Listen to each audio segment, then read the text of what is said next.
I don't ever remember being a part of your crappy script.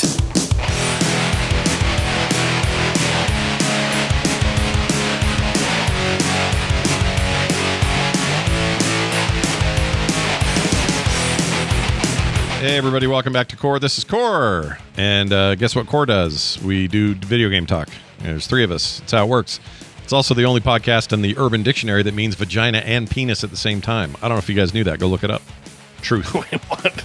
I didn't know it, but I felt it somehow. Did you? Good. I definitely didn't write that 2 minutes before we started the show. Well, that's actually true. I did it about a half an hour ago. But anyway, hey, welcome to the show, everybody. We're going to talk about games, gaming, the games of this month, the things we played. We got your feedback. Kind of a slow news week, though. You know, we have these early in the year, I suppose. But I think things are about to get nuts because we got some big releases coming up, all kinds of fun stuff ahead of us. So let's dive right in. Oh, man. Can we talk about February games as if we didn't already have enough to play?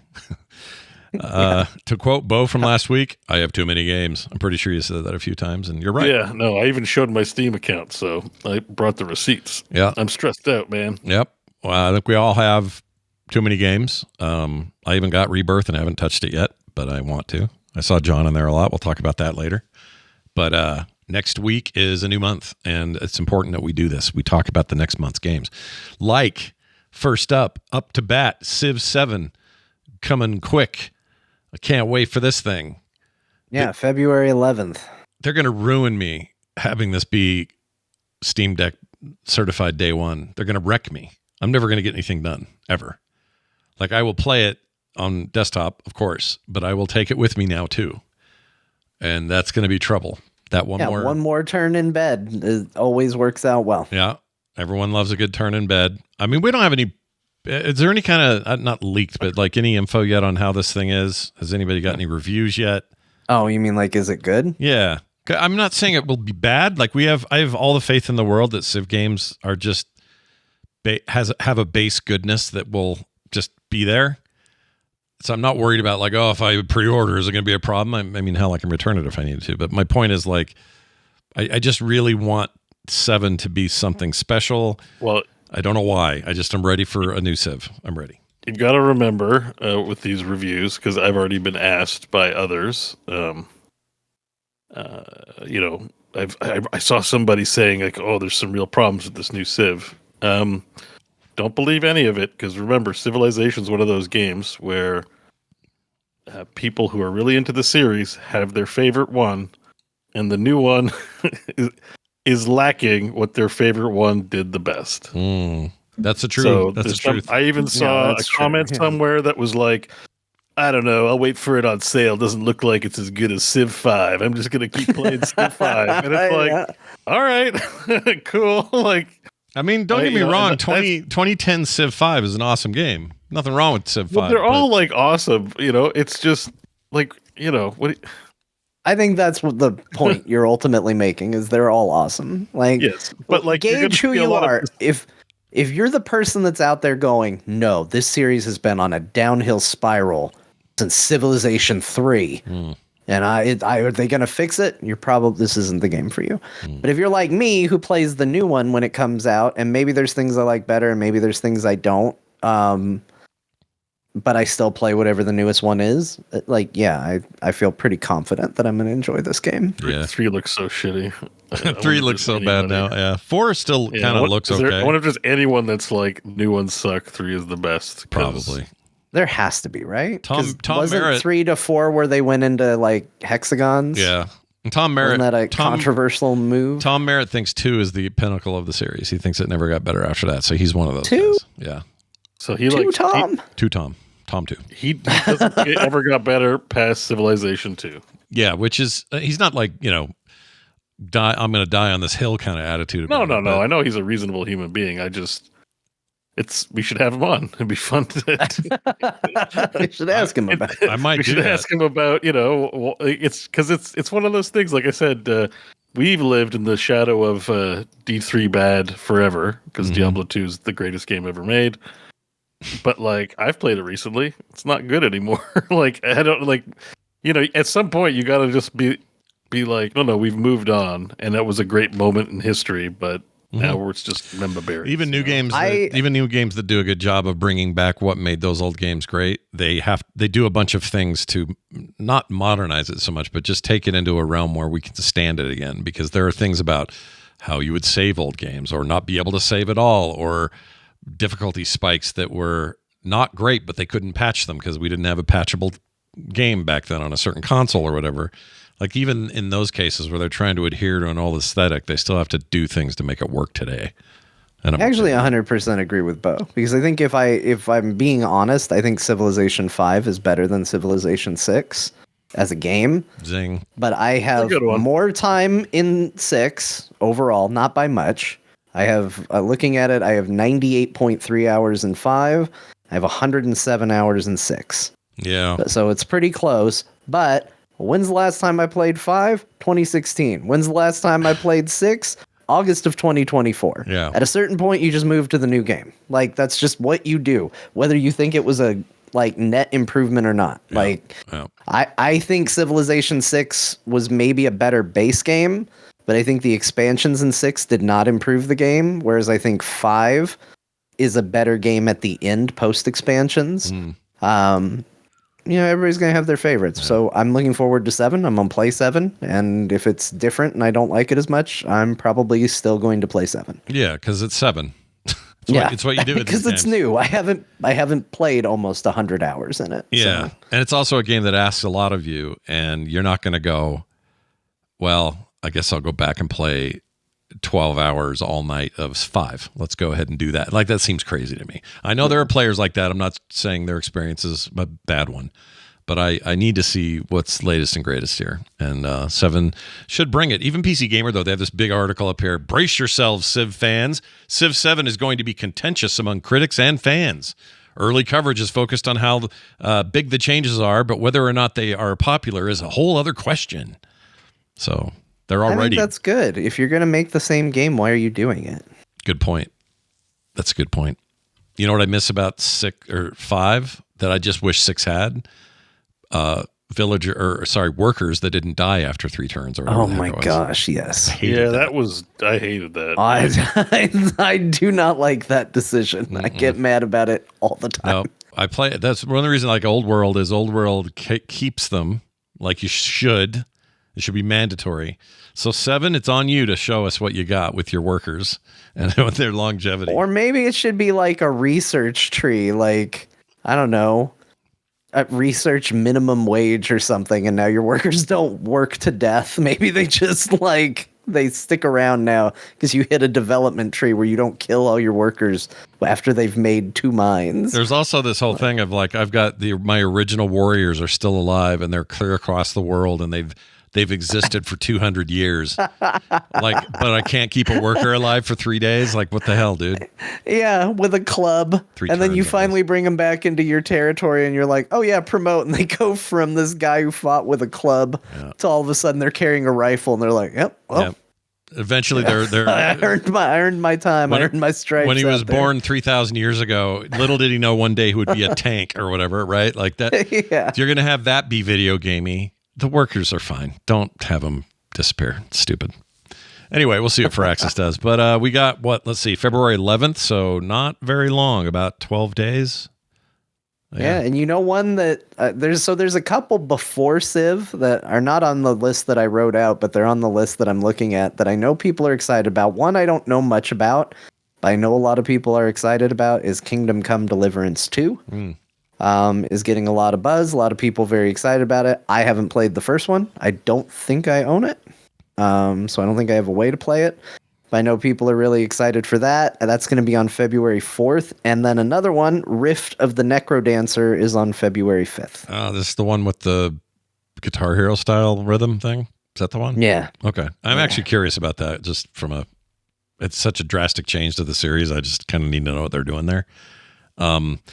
The other one, Kingdom Come 2 thing, I played a bit of the first one, and it came at a time where I was in the mood for fantasy, and it doesn't have any other than the fantasy of you. It's the fantasy of you living during a time that isn't yours. It's the real medieval era, yeah, which is not like happy and fun and full of dragons. It's like, yeah, disease, war, and terrible things. Yeah, I'm casting no fire. I'm sparring with no orcs, and I'm not saying that's bad. In fact, it has huge fans, but at the time I just wasn't in the mood. Who knows? Maybe this time I will be, but I'll be so busy with Avowed. I really wish I played the first one. Every time I've tried to start a couple times, and it also just doesn't.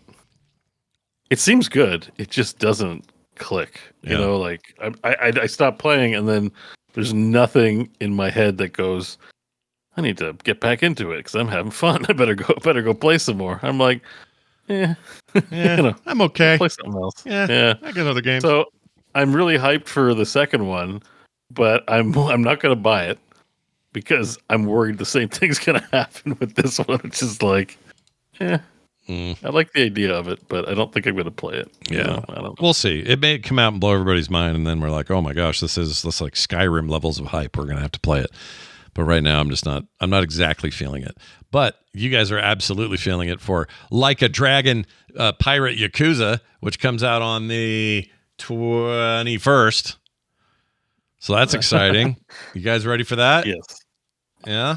I am excited. I'm not sure if it's a buy on launch for me or not. I don't know. What? Really? No shade on the game. I'm really stressed out about the games I have, like I'm like, that's going to be hard for you. I've got plenty to do. I'm like, I've played, I played on launch the last two Yakuzas, so I'm not 100% sure. But who knows? The day might come and I'll find myself clicking that purchase button. So yeah, anything could happen. It looks awesome. Beau, John is a day one. As soon as we get our Patreon money, I'm buying Like a Dragon Pirate Yakuza in Hawaii. Civilization got purchased from the last Patreon payout. Yeah, this is coming with the next one. Yeah, it's an immediate. I'm so excited for this probably game. Everything I see about it looks good. And I think Beau's going to get it because at the very least, he's going to have to hear about all my piratey adventures, and he's going to get jealous. I'm going to be too FOMO'd. You're right. Yeah. I predict, but Beau will buy it day one. But I think so. I think you will. I think here's the problem, though. I think you'll do. No, you know what? You'll play it right away. Sometimes, you know how we do this, though. We get all into the FOMO and the hype of it, and then we'll get it, and then we sit on it. But he hasn't played Rebirth yet. I just looking forward to that. It's like I still haven't touched Rebirth, and it's like, you know what I mean? It's like it would be very like, please let me finish Rebirth before I get. Not that this is an RPG, but it's a big story thing too. Yeah, I don't know. It's RPG adjacent. Beau doesn't want to play games that are fun. He wants to play games that give him chores to do, like Chorcore. I get it. Yeah, like World of Warcraft and V Rising. I have played a lot. I guess you're right. Like, given the choice between the two, and would I rather play a story-driven game or like a mechanics-driven? Yeah, I don't think it's quite chorecore because that's Scott's wheelhouse and that's literal chores. It's just like middle ground where chores are required for progression. Right. I guess is the best way to put it. Low investment games. Sure. Yeah, I guess so. Like low investment as far as attention, right? Because there's just no narrative. Like V Rising, there's no narrative in it. It's like it's definitely a progression game. I'm definitely paying attention, but you're right. I'm not like, what did that character say? It's very crucial to my understanding of what's going on. This game's like, there's Simon Belmont. I know he hates vampires. I'm going to stay away from him. That's. There's one thing I know about Simon Belmont. Dude hates vampires. Stay away from him. But you're right. It's like that game doesn't have dialogue trees. That game doesn't have, oh no, I've made a terrible juncture decision that's going to affect the later game. No, It's just you got to kill shit and build shit. That's it. And I think I like those games. I just think I need breaks between those games, I guess. Like I get into one and then I'm good. I don't need to jump right into the next one, which is like kind of why Metaphor Refantazio is going to be a victim of that, because I think it was good and I was engaged, but I just not in the mood for it. Depends on what you're doing. Yeah, that's kind of where I'm like, I would, between the two, I think I'd rather play Rebirth, like mentally, like just from a value, like from an importance level sort of thing. Like there's 1,000 Yakuzas. Missing one is not the end of the world because there's going to be 5 more in 2026. I don't know. I'd be feeling pretty bad if I missed the pirate one, though. Well, that's the problem. Is like, yes, there's plenty. Like, it's not a problem to miss one, but it's like this one's distilled hype itself. So I'm like, okay. I want them to do an Old West one. If they do that, I'm in. Like day one. Like, give me like. I mean, Red Dead. it's probably on their mind because what Gunslinger was a job in Infinite Wealth or something like that, where they dressed up like a cowboy. Yeah, and Japanese and cowboys. That's the thing. Oh yeah, they love it. It's not exactly a big stretch. Like that's they definitely have their Americana like culture things, just like we like theirs. And if I remember correctly, being a cowboy is one of them. So, Maybe they can bring back Rising Zan, the samurai gunman. Oh, Does anybody remember that video game? Barely. Old, right? Yeah, What are we talking? There's a video game called Rising Zan Samurai Gunman, and he was he had a 6-shooter and a samurai sword, and that's what they should bring back. Okay, this is now vaguely familiar to me. Oh yeah, look at this. What was this? This is like a PS2 deal or something, right? Yeah, like PS1, PS2, somewhere in there. Let's see. I got an image here. I can Rising check them out. Samurai Gunman. Do you think is there intro for it? Intro for yeah, see if you can find an intro. Oh my god, that thing looks insane. Gunman. Let's see if I just want to hear it, if this exists. Oh yeah, dude. Here we go.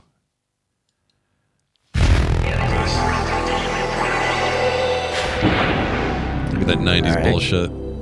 It's so 90s. UEP systems. Yeah.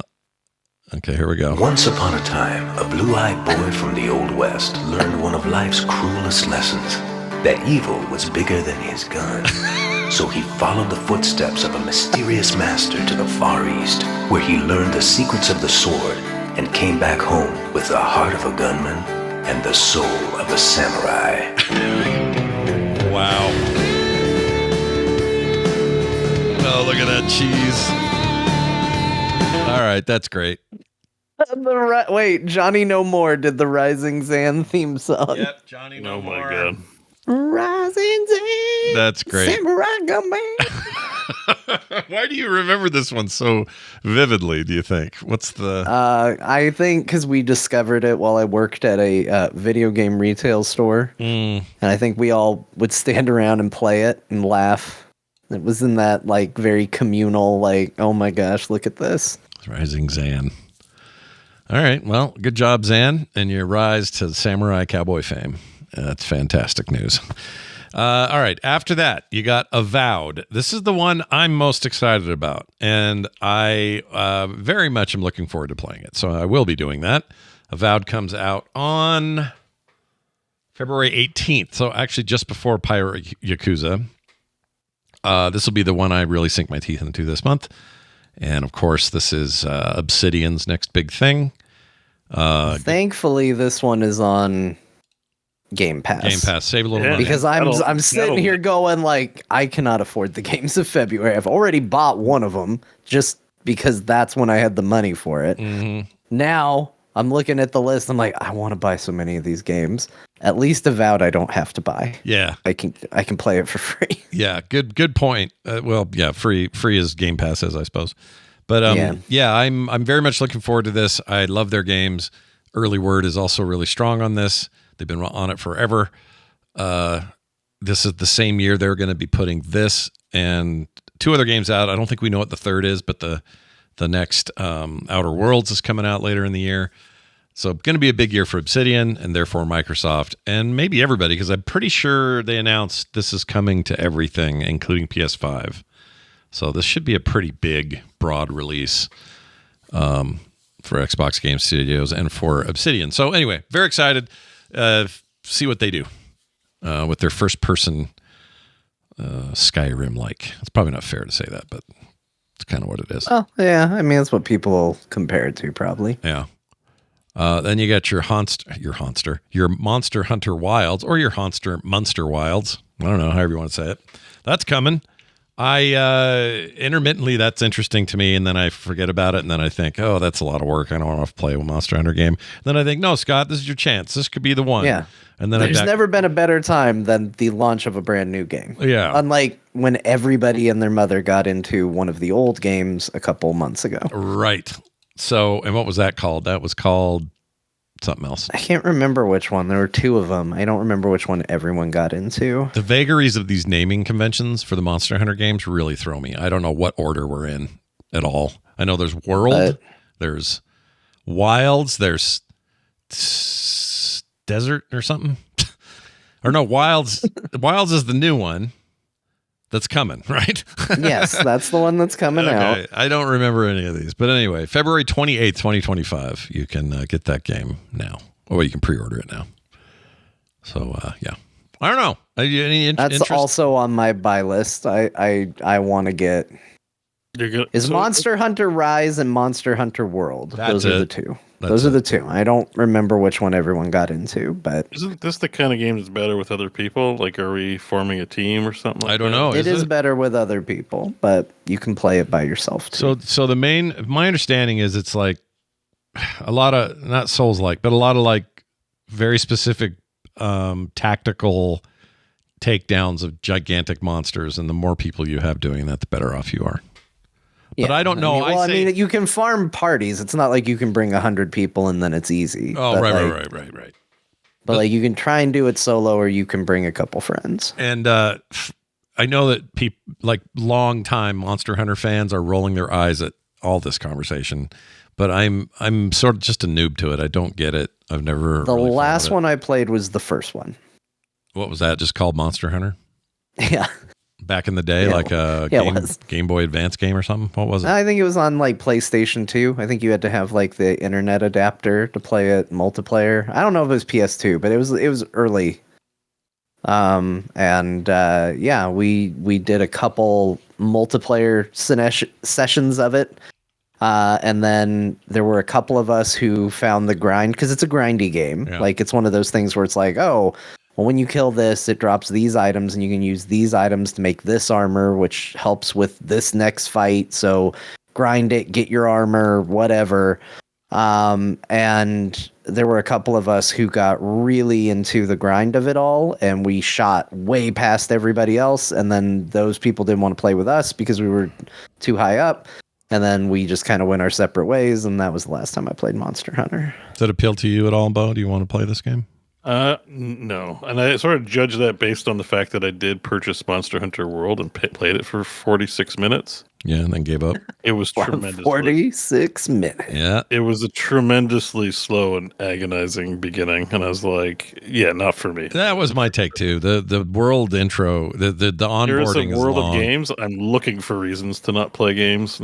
So if I'm playing 46 minutes and I'm bored, I'm just like, cool. Other people can. One of the things this series, I'm not going to say anything bad about it. I just didn't like it. One of these things this series is known for is amazing food tech.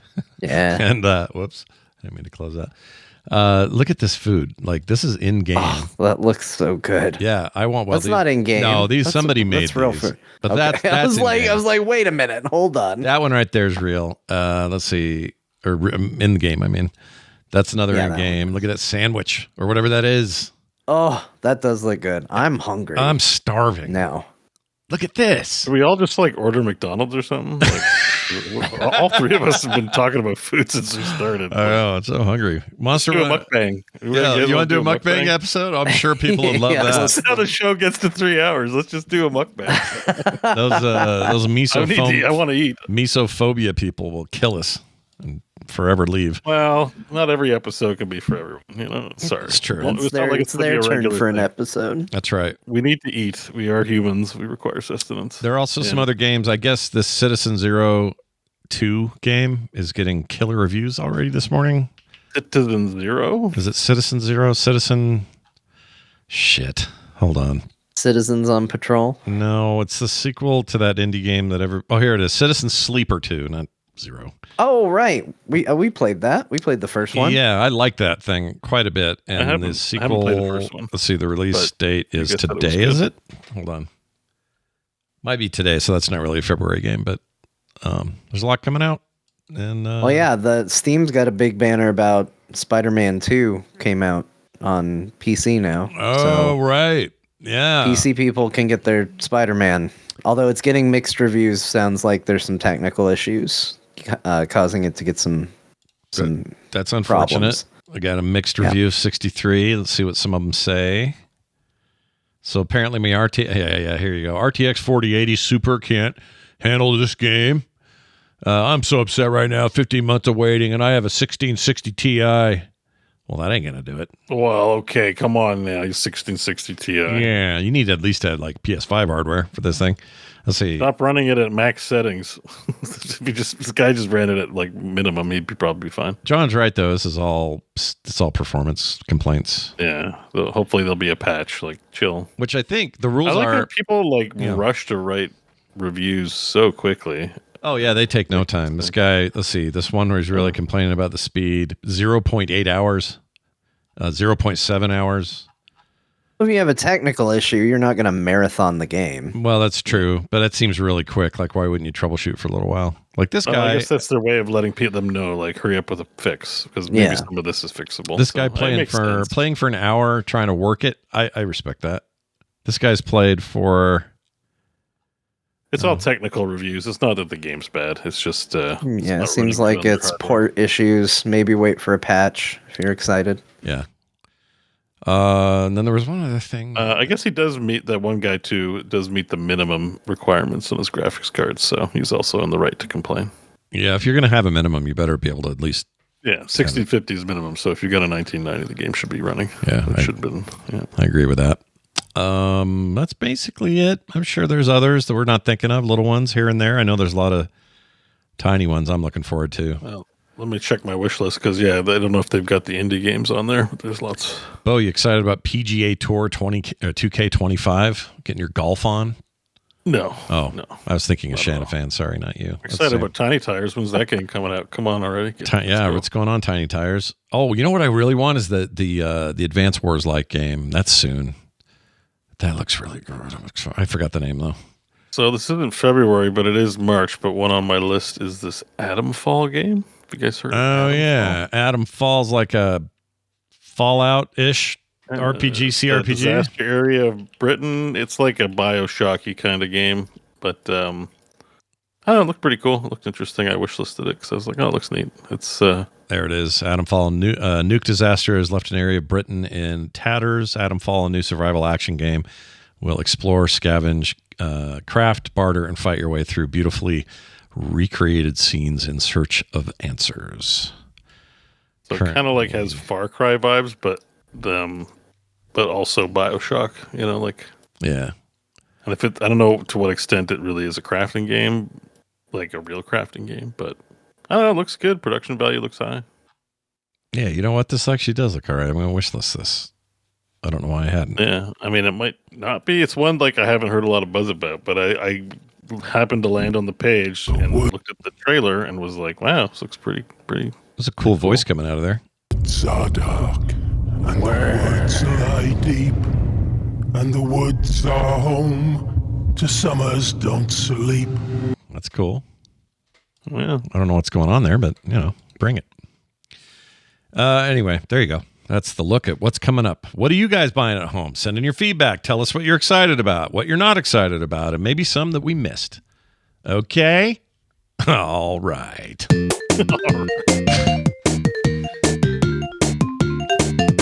Let's talk about the games we played this week. We're going to do this part of the show this week. And I'm going to start with an embarrassing... I have to apologize to the world and to John in particular. For months there, you were talking about UFO 50 and how rad it was. Right. And you were reviewing the games and all that. I believe what I said is this is a game for you, Scott. You did multiple times. You said that on air. Mm-hmm. It's not like I have an excuse as to why I didn't jump on this. Here's what I know now. That was stupid. I should have bought it day one. This should have been a game in my library from the moment it happened. It would have rearranged my end of year favorite picks, all of that stuff. And I knew when you were showing it off, I knew what I looked at I would like. It's not that I was going, oh, I don't know. It's not that. It's just like, do I really need to, whatever. I just couldn't bring myself to do it. I did it. I didn't even wait for a sale. I just finally did it. Just pulled the trigger and got them. And damn it, if that might not be the most valuable $24 you'll ever spend, if you even remotely like classic gaming with a bunch of modern twists. Like, it's not just that it's classic. It's not just that it represents stuff I grew up with. It's not just that. It's that it takes a lot of those concepts and ideas and then runs with them in some crazily modern ways with in some of those cases. Like, some of these ideas were not thought of in 1987 when people were playing NES games. And it's not that they couldn't have done them then. It's just that we know a lot more now. And the Spelunky guy is a freaking genius, I've decided. And all 50 of those. And there's not one of those that's a piece of shit. Now, there are plenty that you're going to go, oh, these are my favorites. And John will have a list of his favorites. And everybody will have their favorites, right? That's just true of people's, varied tastes and everything. But what I didn't expect was that there's not a bummer in there. Like, I can't explain why this is so good and why it's only $24. There's a bummer in the sense of maybe it's not a game type you would want to play. Right, exactly what I mean. Because I don't like that you might game sit type. down and go like, boy, I'm not in the mood for a heady strategy-based game about dinosaurs fighting one another. Yeah. Might not be what I'm in the mood for right now, but it's well done. It's well done. For what I gotta it is. respect that it's at least well done. Yeah, and there's someone somewhere who saw that and went, oh my gosh, it's like StarCraft, but with little like 8-bit freaking dinosaurs, and it plays really well, and oh my gosh, a dream come true. For others, they'll be like, yeah, it's not as interesting to me as like, the weird the Metroid like where you can change gravity and go to the top of the screen, the bottom of the screen. It's very Metroid-y otherwise. That might be the one that grabs you, or the more arcadey stuff does. And the game is brilliant about one thing we didn't talk about much when you were showcasing is we didn't talk about how they broke them up into categories and said, here are the deepest ones. Here are the ones that are quick and easy. Here, or not easy, but quick. Here are the ones that are a mix of those things. And they kind of give you these pre-built lists of these 50 games in those categories. So if you're not just feeling like you want to go randomly pull one or just use a favorites list, you can kind of do it by, I think they call one of them heavy thinky or something like that, which is like the more strategy-based stuff. Yeah. Yeah. They're just... I was going through the list when those popped up. I was like, oh no. Yeah. Because I'd go from, yay, I'm playing tennis, I hit ball. Yeah. And then all of a sudden it's like, okay, here's your 3 pages of notes you need to know for this game. Yeah, yeah. Oh, sorry, my sound's on. There are a lot of these games that are real standouts, and I'm not going to get into which ones just because we've talked kind of at length about them. You reviewed a ton of them. Although people still want me to finish the list, I do need to get back to it. Yeah, well, I'd love that if you did, because then I can actually. Because I get asked that a lot. Did you ever play all 50 of them? No, not yet. I just didn't have time, but I'll get back to it. I know roughly where I was because I was playing them in order. Yeah. So I'll finish it. I think this collection of games is kind of a work of genius, and I'm blown away by it. But which one is your favorite so far? Oh, if I am curious. One, well, the one I'm showing right now I really like. What's this one called? Warp Tank. Warp Tank. I like Warp Tank a lot. Let's see. Let me find the Looks other one. Looks like Master Blaster. Oh, this DV. Yeah, it's pretty cool. You can move left and right, and other than that, you just warp. I liked this one. I watched a speed run of Warp Tank. It was pretty cool. Crazy. This Devilition one I love. I really like that one. Yeah, Devilition was good. You played the Dungeon Master X Mike Tyson's Punch Out one? No, yes. I played all 50, but I don't remember if I hung with that one very long. Here's what That's I liked. One that I always see, and I'm like, this one interests me the most. This one I liked and didn't expect to. Ninja, what is it? Ninpeck, sorry. Oh yeah, Ninpeck was great. I really liked it. There were some reviews I read that said this was the weakest of the bunch, and I disagree. I think it's hard, but a lot of them are really hard. Like they're meant to be hard. See, that's funny because this was one of the first ones that really stuck with me. And I watched Donkey's video where he was doing kind of what I did, which was play them in order. And this was the one he got stuck onto where he was like, I love this game. I'm going to just keep playing it. Yeah. So, yeah. It's got a real stick around and stick it out kind of game quality to it. This one is insane. Yeah, that's the dinosaur strategy game. This basically plays like a distilled version of Civilization.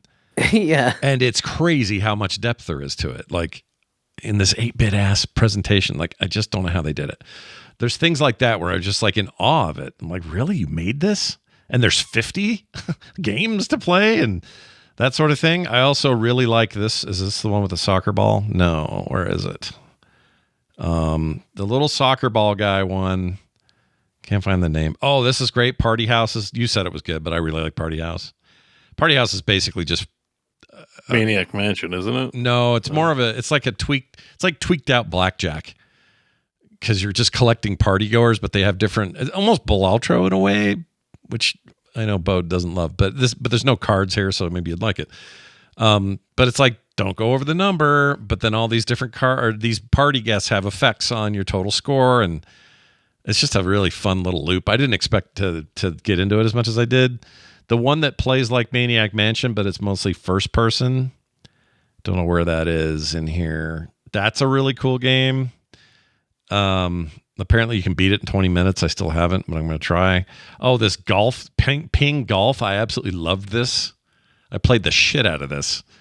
This little physics-based alien golf thing where you're trying to get the golf ball to the other side and get a hole in one or whatever. Super fun. You could make a whole indie game out of this like idea, right? Yeah, they're all good in their own. Exactly. That's my biggest takeaway from this is all of these felt like truly standalone experiences that aren't just throwaway. And that's, I think, what makes this kind of special. Oh, I loved this one.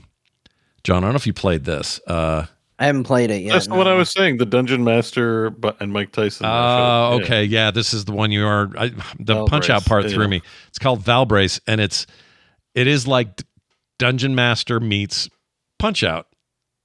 I can't even believe that it works. Like, it works so well. Look at this little guy comes up. All right, little bang. It's so much fun, dude. I played that for hours. I love this one. This one's great. There's just too many to mention, but I really like them all so far. Oh, here's the one that I was telling you about, Beau, that's a little bit like Maniac Mansion-ish. Why isn't it playing? Night Manor, right? Yeah, this was in the speedrun I watched too. I haven't played this one, but this was in the speedrun. It's a horror game. Yeah, Night Manor's awesome. Like a horror puzzle game. Things you do make sounds, which draws the killer to you, so you have to do things very quickly. And this little car one, Seaside Drive, I got way into this shit. I mean, it's basically just a scrolling shooter. Oh, I haven't seen this one. That looks crazy. You have to do a bunch of drifting.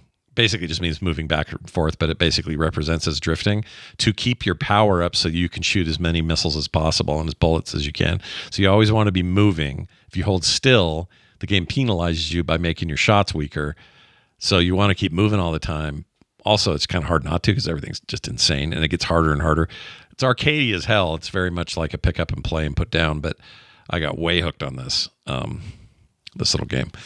And there's a bunch like that. Like the whole thing is just incredible. And the one that's basically Bubble Bobble, I could not stop playing that effing thing. Was that the soccer ball one? Yeah. The fact that would be earlier in it because it's one of the ones I did review. Oh, so that's right. You to the left side of your YouTube video. But yeah, that one's Bubble Bobble with soccer. Yeah. Really like it. It's basically the big difference is, or the big trick of it. There it is, I think. Wait. Here it is. It's called Racket World, right? I think.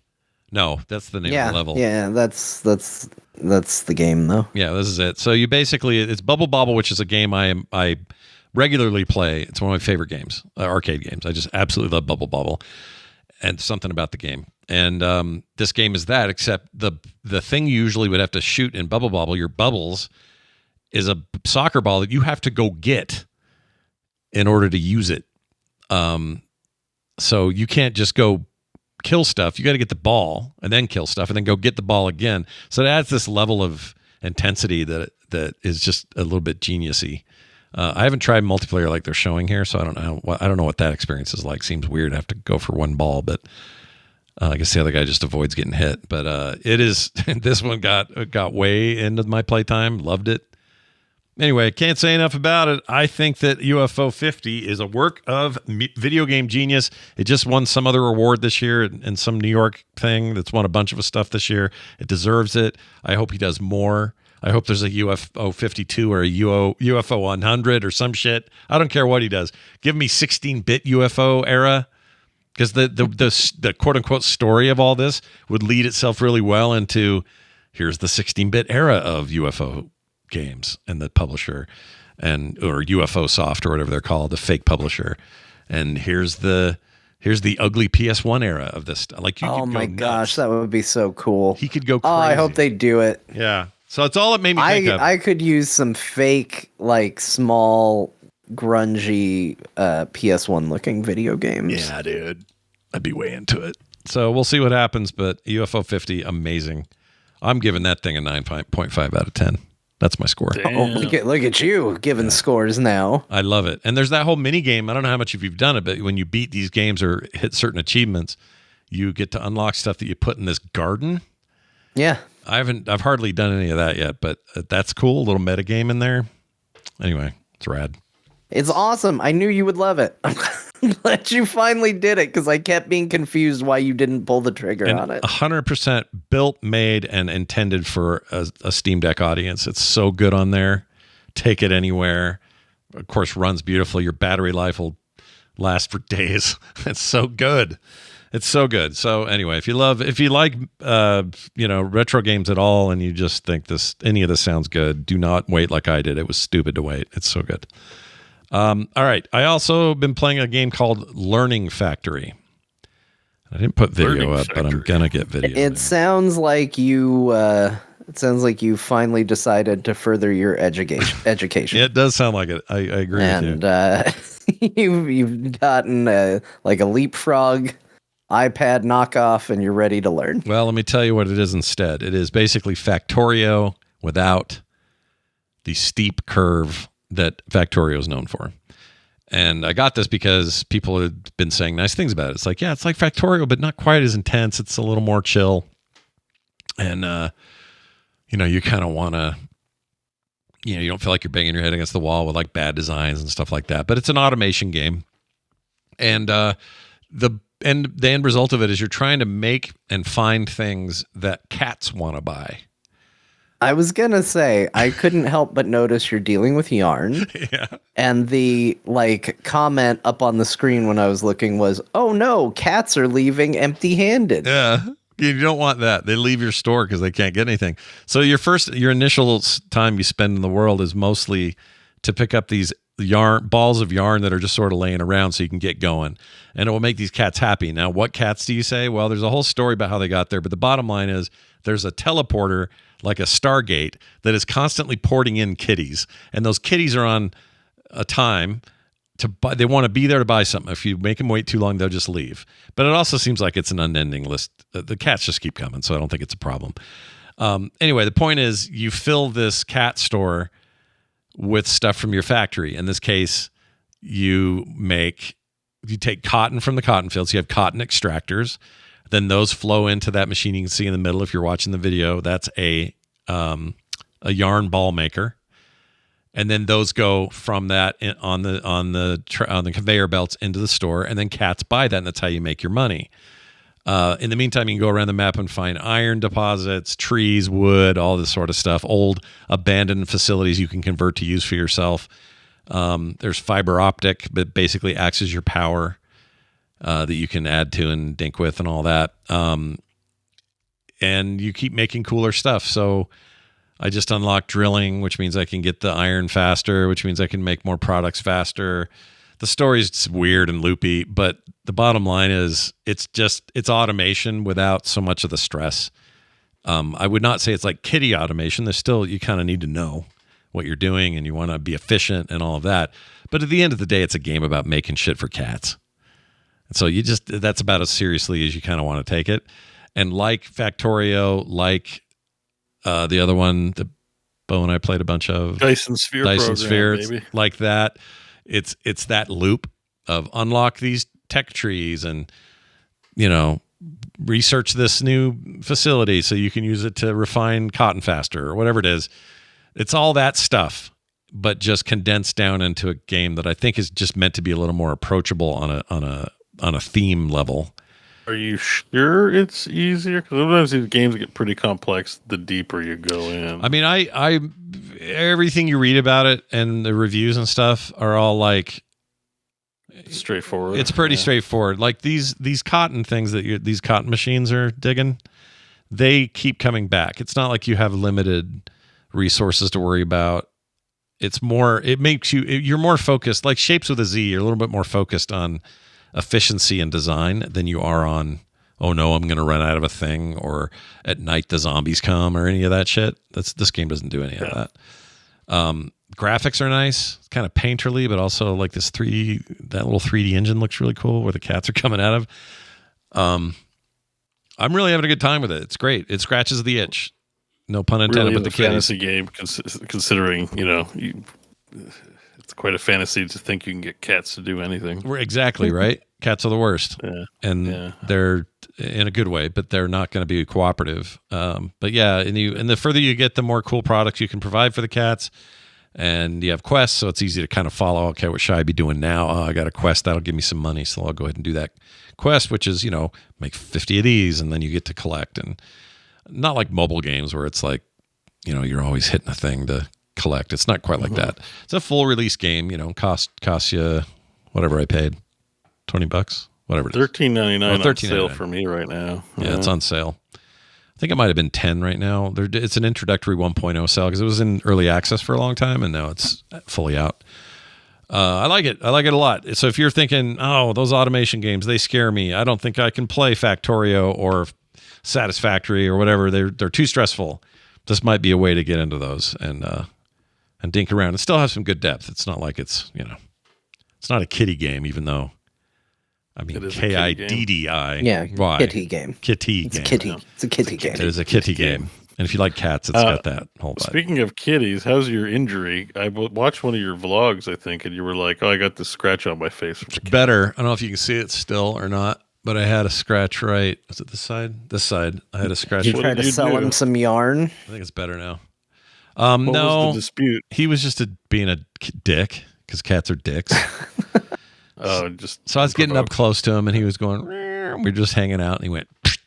And then, of course, like a cat scratch. The problem with cat scratches is their claws are dirty, freaking nasty ass, disgusting things, and it just made it flare real bad. So I kind of had like this thing. It still can feel the scar of it, but it's not showing At least up like missed your eye. Yeah, it missed my eye. Close to your eye. So everything's okay now. Thank you for the concern. All right. Well, the cat really reminded me of, like, it was funny the way you started that video. I got a eye scratch. Anyways, back to the. I just didn't want anyone to wonder what the hell was wrong with my face because it was like a big. It looked like I'd been in a fight or something. And I was like, oh, it's funny that you've had the appetite to play a kitty game after getting assaulted by one. Yeah, exactly right. Well, anyway, there's that. Let's see what else we got going here. What else did I play? Oh, I played Riptide GP. This is a very brief recommendation. And the reason it's brief is just it's not anything special. In fact, I think it was originally a mobile port, but I got in the mood the other day. Me and Brian Dunaway did an episode of Play Retro about Wave Race, one of my favorite games ever. Hell yeah.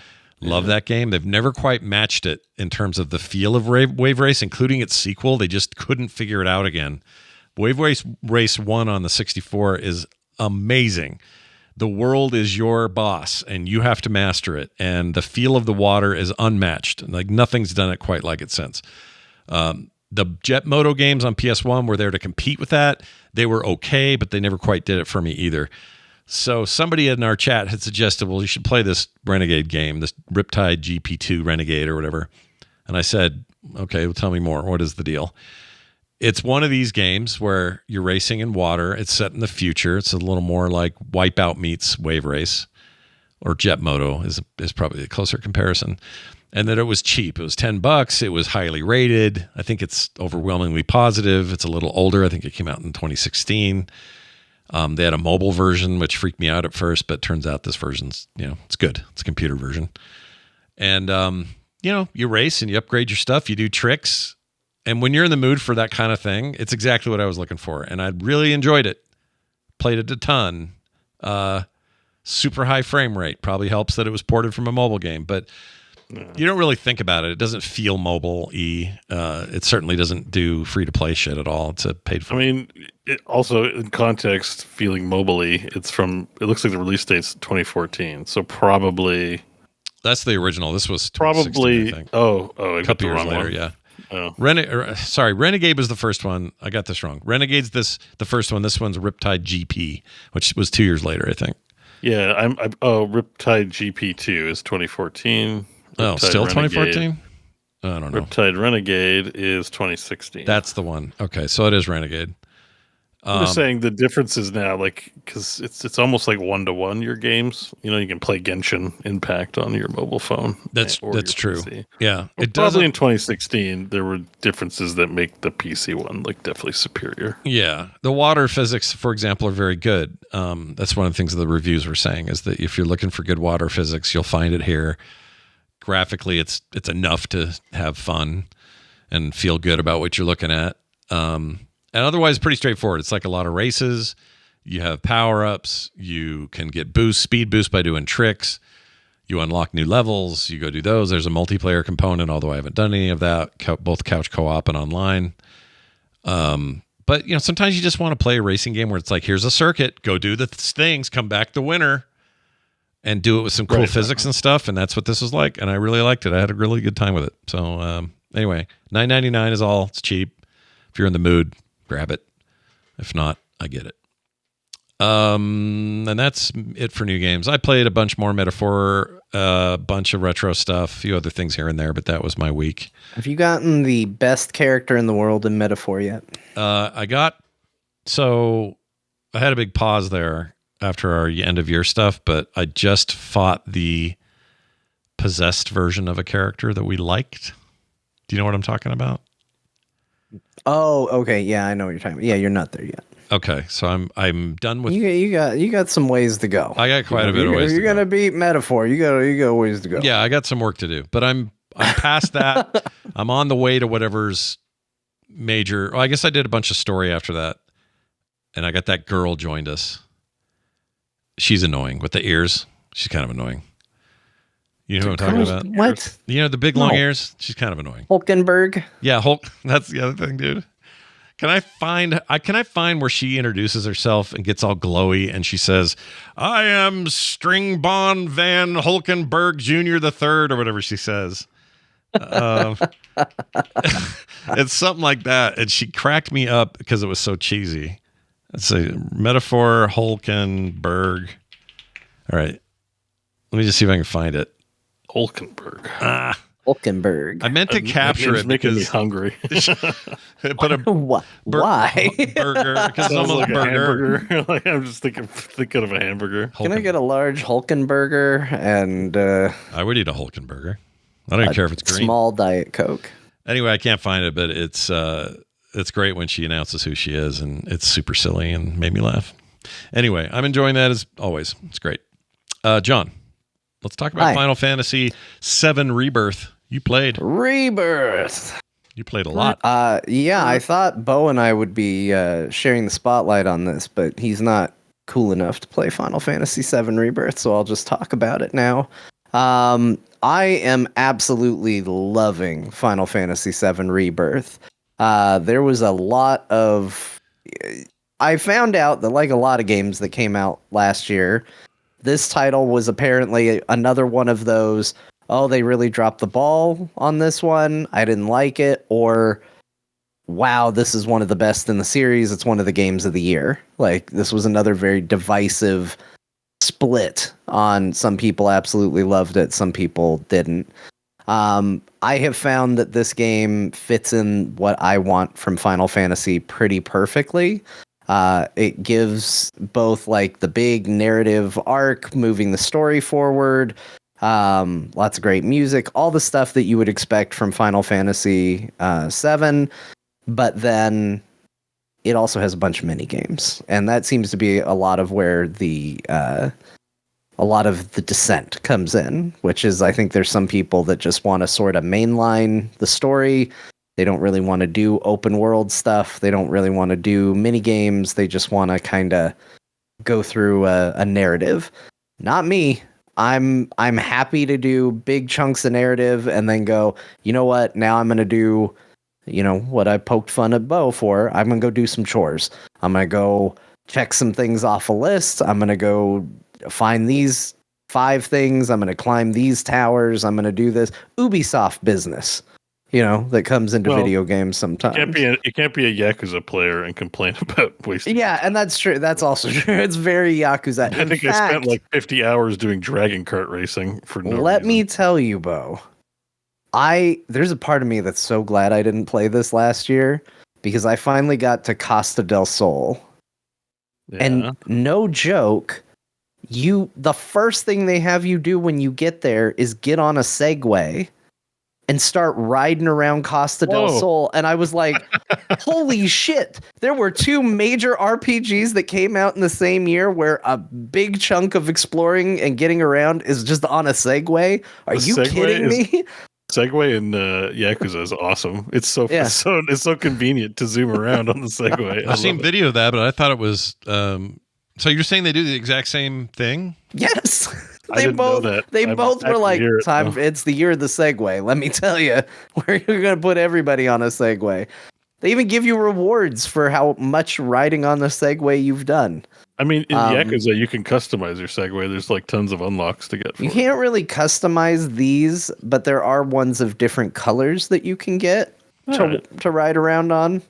Do you think this was all in response to the Yakuza games and all their mini games? I think they took all of Japan on a Hawaii vacation, and this is what they all came away with. All right, they came back and they were like, "All right, Segways are awesome. They're into Segways. We can put this in all the games." When the country of Japan got back from their Hawaiian vacation, they were like, "Segways. This is what we've learned. This is what we're gonna do." Damn.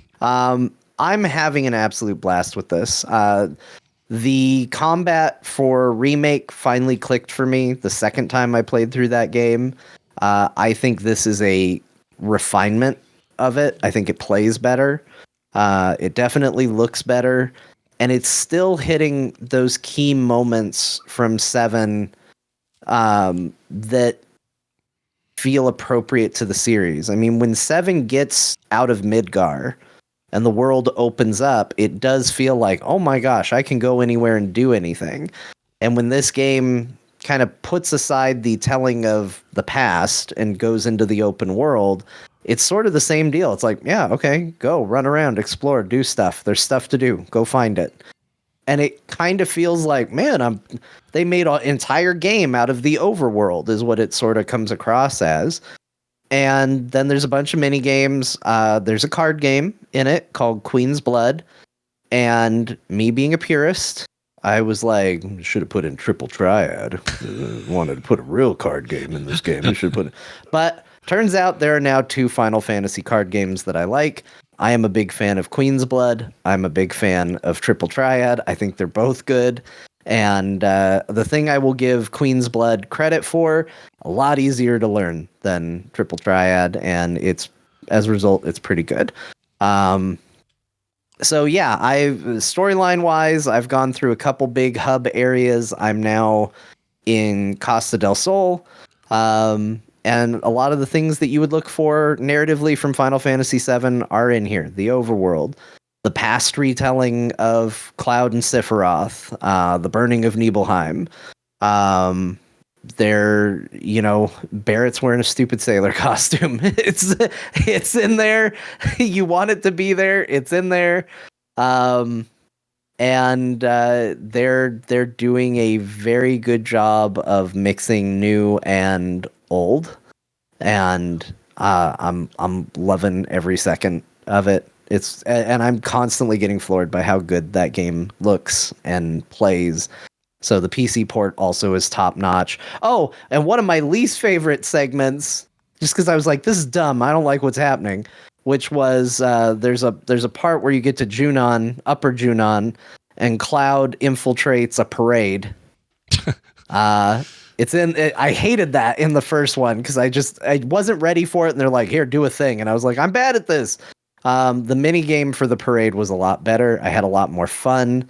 You actually recruit who's going to be in the parade with you, and it's sort of like the honeybee, or that moment from Remake. It's kind of what they make the parade into this time, and it was killer. Like they're doing an awesome job. Like I said, it's hitting the greatest hits moments while still kind of doing its own thing at other times, and I absolutely love this game. It would have been in my top games of the year last year had I played it. My favorite thing about Remake was combat. I loved it, and I know you were a little, like you said already today, you were a little fishy on it back in the day, or back when that first came out.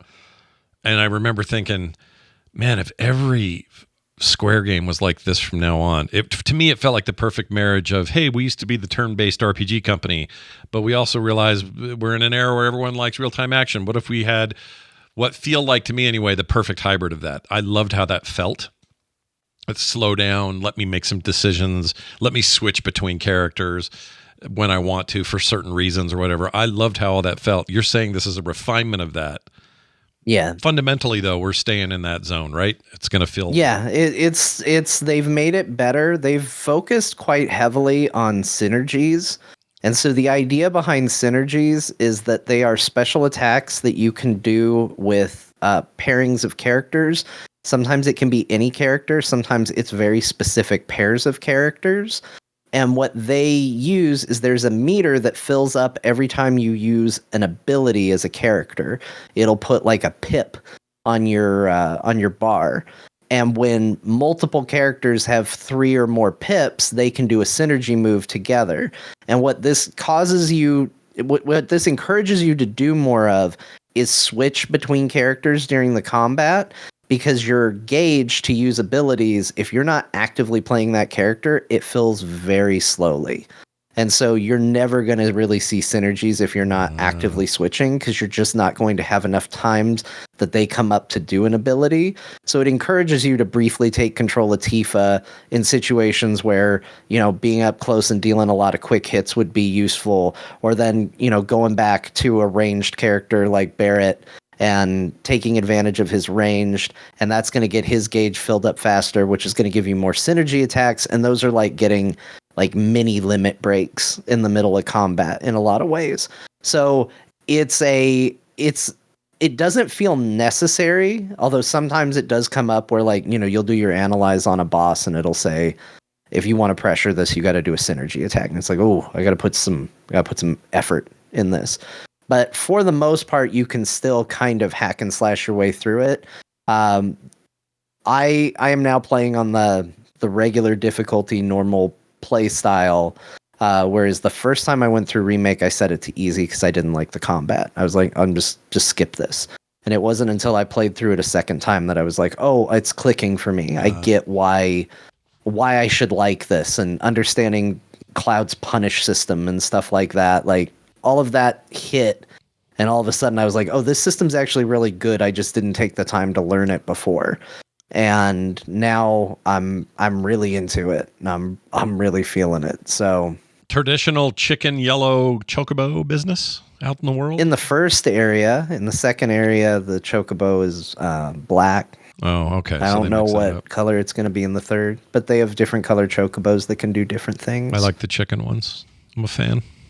Yeah. All right. And you can customize your chocobos. You could get armors and outfits for your chocobos, so you can put those on them. And the chocobos are pretty useful. Like, they're good. Well, once again, thanks to massive show patron Shatterproof, I also have this game now, and I will be playing it soon.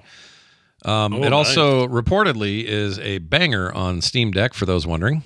Plays real well. Oh, it is. Yeah, actually, I do want to mention that. So we got to a night where I think it was like the second night that I had this game. So all I wanted to do was play this game. And we put the baby to bed, the kids were asleep, and I'm like, all right, Final Fantasy, it's you and me, it's Tifa time. And my wife goes, I really want to watch Buffy in bed. And I was like, by yourself? and she was like, no, come on.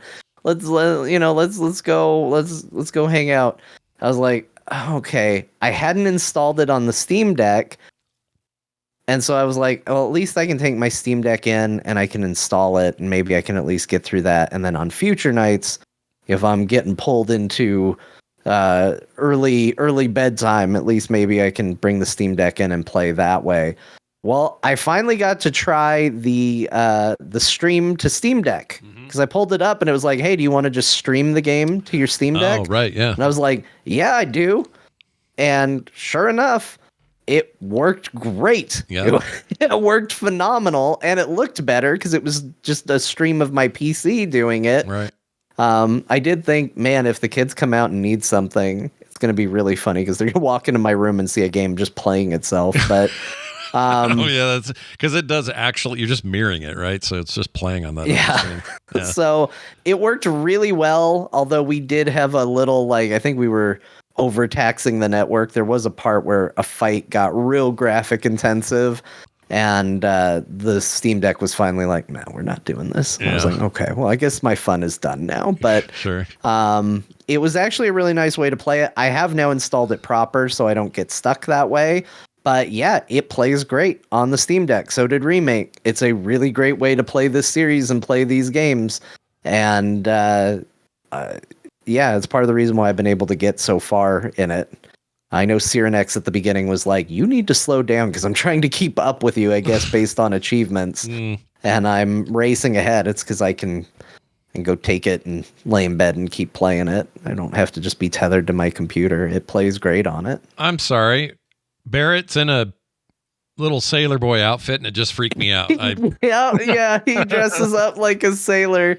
And it's so funny because everybody makes fun of him at first, but then he ends up really liking the outfit.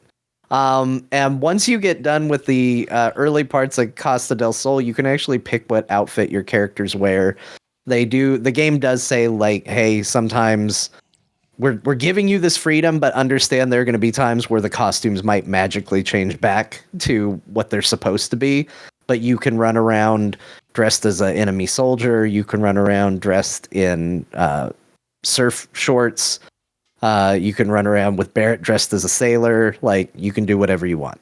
And I like when games know when to put the fun ahead of the story, even if it doesn't make the most sense in the whole world. Yeah. Well, which has nothing to do with the fact that you can have Tifa run around in a swimsuit. No. I promise. Nothing to do with that. I'm sure it's zero to do with that. Yeah. Their little tight little bum and everything. Well, there you have it.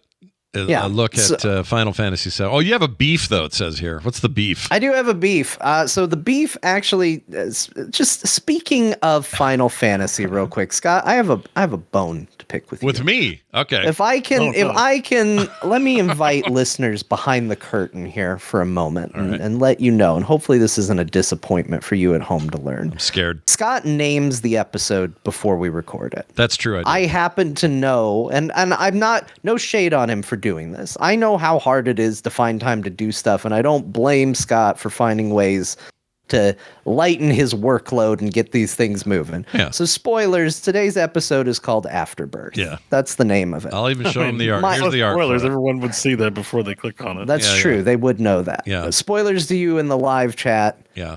This episode is called Afterbirth. And let me just say real quick, the reason I do this is so that I have art ready to go for all the posts, like YouTube, everywhere else, so that when it's ready to post, I'm not also scrambling to go Photoshop up some shit. I just have it ready to go. So that's the reason. It's efficiency. And generally speaking, I think this is fine. Yeah.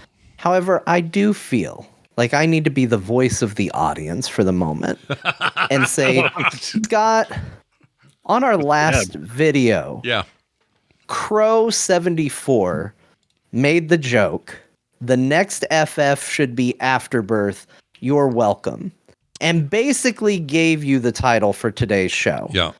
That's not where the beef is. Okay, where's the beef? But not only did poor Crow74 not get any credit for naming today's episode, but I can see which comments on our YouTube videos you, Scott Johnson, have liked, hearted. Yeah. And the only comment not hearted last week is poor Crow74's comment, which literally you are now lifting the title from. I don't remember anyone They've saying got it? no updoots, What's it? no updoots, and no heart from you, updated. and you're blatantly ripping. I did them not off. know that he did that. However, I am willing to do the following. What was his name again? What did you say? Crow Let's 74. go to Ninja Gaiden. All right, Crow 74. Gaiden. Ninja Gaiden. That sounds like a I'm gonna grinder. I'm gonna do a thing that I've never done before, and I will tell you that I honestly did not know that anybody came up with it. It just seemed like the natural thing to do. However, Okay. I like where your head's at, and I also like where Crow 74's head's at. So now our new art is that it's gonna say Afterbirth and a little No, Crow it's Crow with 74. a K. Crow with a K. Oh, is it Yeah, Crow it's with a Crow with a K? K. All right, I can Crow fix with a that. K. I can fix it. Crow with a K. Here it goes. I'm just going to do this real fast. All right, there you go. It should refresh. There it is. Crow with a K, 74. You are now a permanent part of the internet and this post. So beef. Look beef, at that. Made history. You made core. Look at that. You did it. That's right. Beef averted. Right? Yeah. No more there we beef. go. No more beef. No, beef cooked. It's now The steak. beef's been cooked. We've served it. We've eaten it. Yep. And I appreciate you hungry going to again. bat for him because I think that's good. I had no idea that I can I promise just felt you. bad. They were the only person with no updoots or heart. Yeah. And when you say updoot, you mean like upvotes, like the thumbs Yeah, up. like Okay. yeah, give them a little upvote. I've never heard updoot. I kind of like it. I just never I heard feel it. like some people say it as a cutesy way of saying upvote. I've heard it before, but it's not like brain rot slang or anything. It's just some people say updude. It's like when one of you told me what bukkake was. I didn't know what that was. Well, no, it's not. You're not Well, gonna yeah, updoot that's like a- somebody. That's a whole thing. No, I know, but like edging and all that, I didn't know any of these things. So updoot, I just want to make sure updoot doesn't have some double we're meaning. your source of degenerate porn terms. I know. Yeah, Yeah, no, an updoot is fine. yeah, Yes, updude doesn't mean anything weird. cool. It just means like a thumbs up. Like you gave a comment a thumbs up. So not a thumbs up something, a thumbs up No, for something. no, okay. just in general. It's not a updude your bussy. It's just I'm sorry. You're what? You're what? your bussy. Do you know what a bussy is? I don't know what that is. Do I need to know that now? See, Scott is need to gonna know. learn Let's move something on. today. Let's Okay. move on. I've never heard of that. Waifu. I heard that here for the first time. There's so many things. I came unprepared. We're basically your basically an educational show at this point. Great. It's the P word that you're thinking of that I won't say because whatever. But Oh, it's a So B. It means your bum. when it's in that song, something bussy. Is that what they're talking about? Which song? I don't know Song that. name and artist. I can't remember, dude. But There's yes, a- if you've heard the term bussy, I have heard it in a song. they're just talking about your anus. That's Okay. their butthole. Why don't they just say? Okay, that Because doesn't. everyone's always trying to be cool and making new names, and someone said, "Hey, let's take off the P and put on the B," and then it means your butthole. Take off the P, put on the B. I like it. Yeah. Some to the B. Anyway. All right. Well, John, that's fantastic. You didn't want to know, and you learned. Back to Final Fantasy Rebirth. No, that's basically it for Rebirth. I also I did try. Thank goodness you're here. Mm-hmm. Shatterproof. After Scott's glowing recommendation and my interest, decided I should get to try it. I did try it. I think it's pretty good. It's pretty funny. I think it's as funny as Scott thinks it's funny. It depends on how much appetite you have for like absurdist British humor, I think. And I have a lot. There are some things in there though that did make me laugh. There's a character that keeps saying, "My wife could learn a thing or two from that." Like he keeps popping up to say like that, but he like says it about weird things. Like they're like, "Oh, a big hole in the ground," and he's like, "My wife could learn a thing or two about that." And it's like, what the hell does that mean? Like that has made me laugh every time that joke comes up. Yeah. But no, this is a great Steam Deck game. Oh, This is perfect to lay in bed. All you have to do is walk around, slap things, and figure out very simple puzzles, and occasionally laugh. That's it. Yeah, that's the game. That's what the game is, and you know what? That's good. Yeah. That's a good thing, and we need more of that. It does So a great job I'm of kinda it. all for it. Great little accents, stupid moments that are just silly. Yeah. It's wonderful. Yeah, I mean, like a large part of my enjoyment is just the fact that you can go up to people and just go, and they just go, "Oh, Yeah. Or they'll say 'Cause you something, just and then you them. slap them again, and they'll add a little something, and then you slap them a third time, and from then on, it's just, yeah, brr. But they're not really bothered. You know, they just are sort of... No, they're all fine with you slapping them. It's so good. I love it. Well, I'm glad you played that. Oh, and then the last one is I will just say what I wrote because it's how I feel about it. Well, they updated it again, so god damn it, No Man's Sky. I did that too. I'm back in No Man's Sky again because there's been now the second part of the world's update, and they've added planets this time. Billions of new planets, by the way. Yeah. Including gas giants. Now you can go to gas giants, which are supposed to be, the way you described it, was like kind of end game stuff where it's big challenges and crazy things going to a gas giant. Lots of new things about the terrain and under the oceans and, you know, graphic overhauls. And once again, bringing in stuff from Light No Fire and putting that tech in No Man's Sky, and I'm back in again. Yeah. I haven't gotten to see much because, as usual, I feel the need to start over every time for some stupid reason. I was going to ask, did you I'm never going to see half the shit they add because all I ever do is start over, and it's always like kind of the same scenario that you start in. I understand. You kind of got to be like, just play your character and... Yeah, but you know what, Beau? It's like a movie. If you get halfway through Goodfellas and you're like, oh shit, I got to go. Okay, I'll come back to this. And then you just don't for a while. In the game. Then you go back. There is a story, but I have beaten it, so I don't know why I feel the need to see it again. But it's not like Red Dead Redemption, you know, or something like that. You know, it's just like... That's a good point. I mean, look at these rock tornadoes. Like, if you're like, okay, I'm going to invest 500 hours in playing this, start from the beginning. But if you know you're going to check it out for 20 hours, you know, just play your existing character. Yeah. The new terrain stuff, it looks like a new game. Like, I don't know how they're doing this every time. Yeah, it does look really cool. Like, I even feel overwhelmed because even on an existing character, I sometimes feel like I don't see everything or fully appreciate it. Like, I've seen stuff, I've gone to derelict ships, I've seen, like, cooler looking ships. But have I done everything A to Z? No. I kind of keep waiting. I'm like, let me wait till this game's fully launched before you know. In a way, it feels like it's still in early access, and I'm waiting for 1.0, even though that happened 10 years ago now at this point. Yeah, almost 10. The game will be 10 years next year. Think of that. Yeah, it just looks even better. It looks good. They showed this video that they're showing. They showed a little more of Light No Fire, that's what it's called, right? Yeah, Light No Fire. That continues to look crazy. Yeah, dude. I'm trying not to feel the way about Light No Fire that I did for No Man's Sky, and here I am. Well, now you're gonna have this expectation where it's like Light No Fire might launch, and you might be like, "What is this shit?" But you know you're gonna expect them to work on it for another 10 years, so you're like. You can't really judge it by its 1.0 release, you know? Yeah, I think Light No Fire also has the advantages. This isn't Sony hyping up a thing and everybody feeling like they're like, this is Hello Games getting to do what they want to do. And they're not beholden to anybody. It's a game with a studio that has many years experience doing the thing. Yeah. So maybe it's a different... Yeah.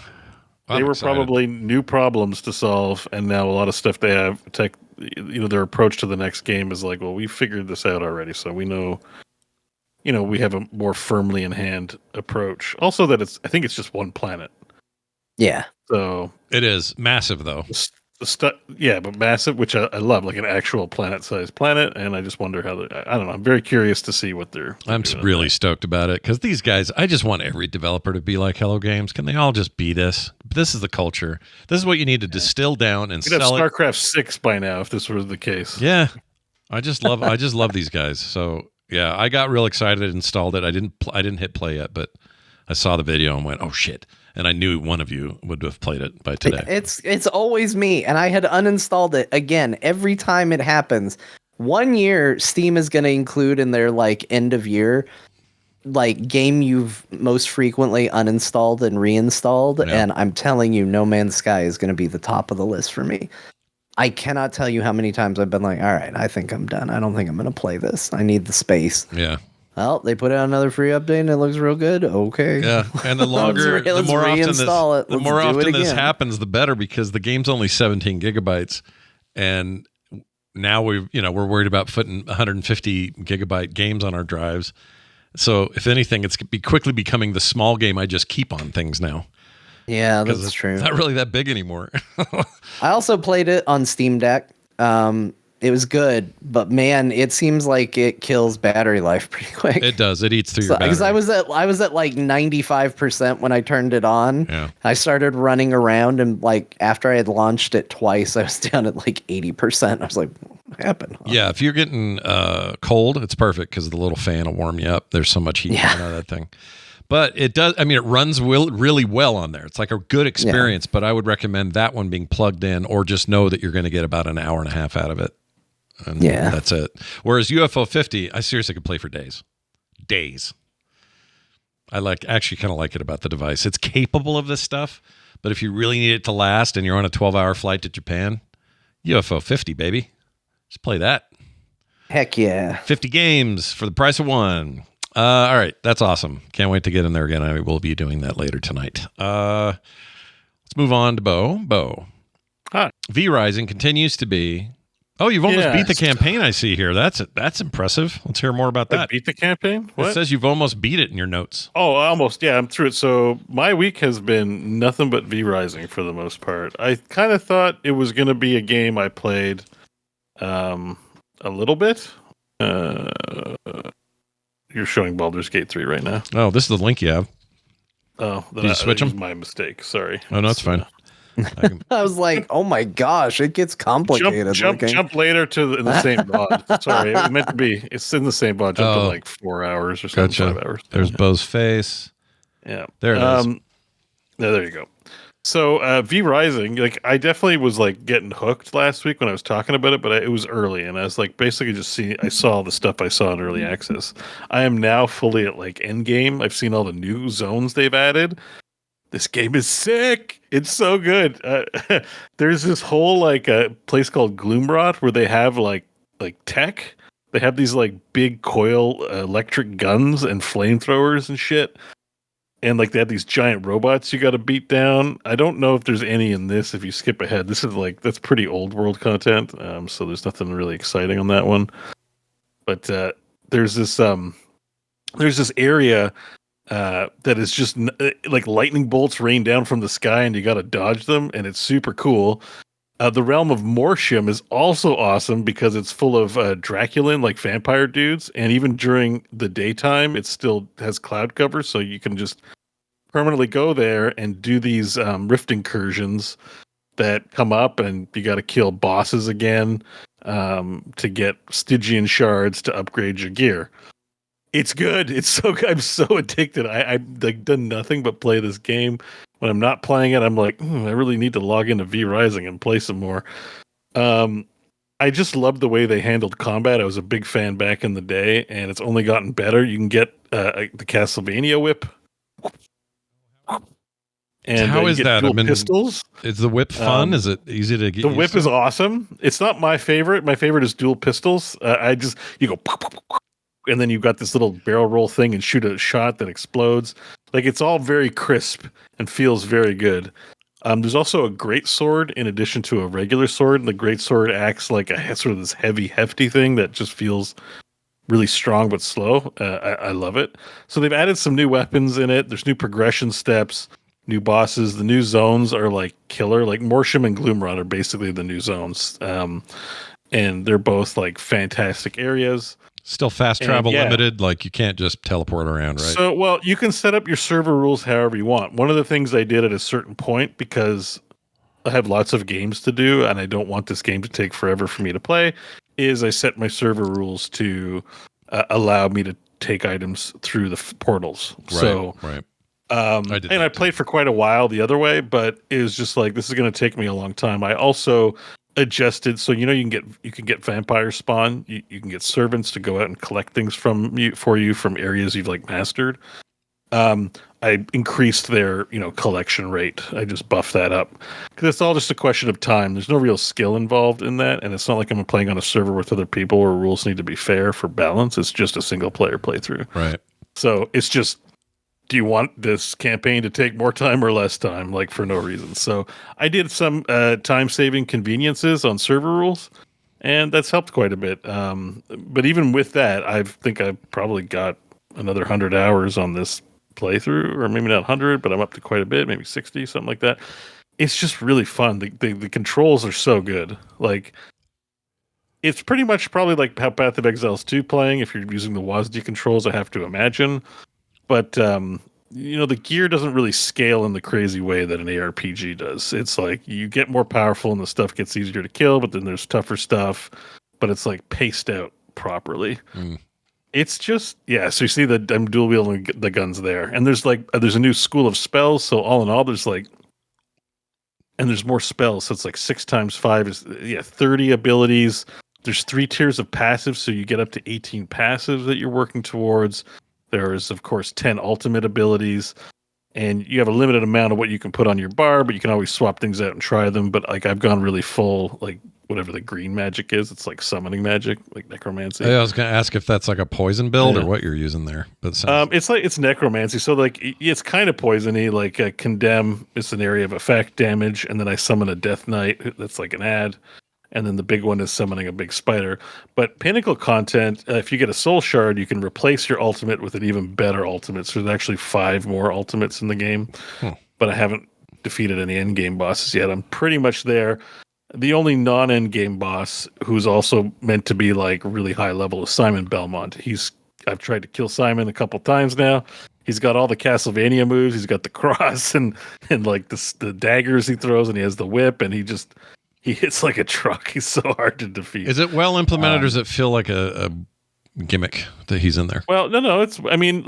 Plenty of the bosses just wander around the zones, and he's one of them. He's a vampire hunter. The vampire hunters just wander around. So yeah, but he's a crossover. Well, I just worry that it would seem cheesy or misplaced. It's like he has his voice, and the Castlevania music plays when you play him, and it's not cheesy. It's badass as hell when you're trying to fight him. This game is like honestly, if I'd played this last year on launch, this would probably be my game of the year. Like, I think it might even knock down some of the games I put higher up.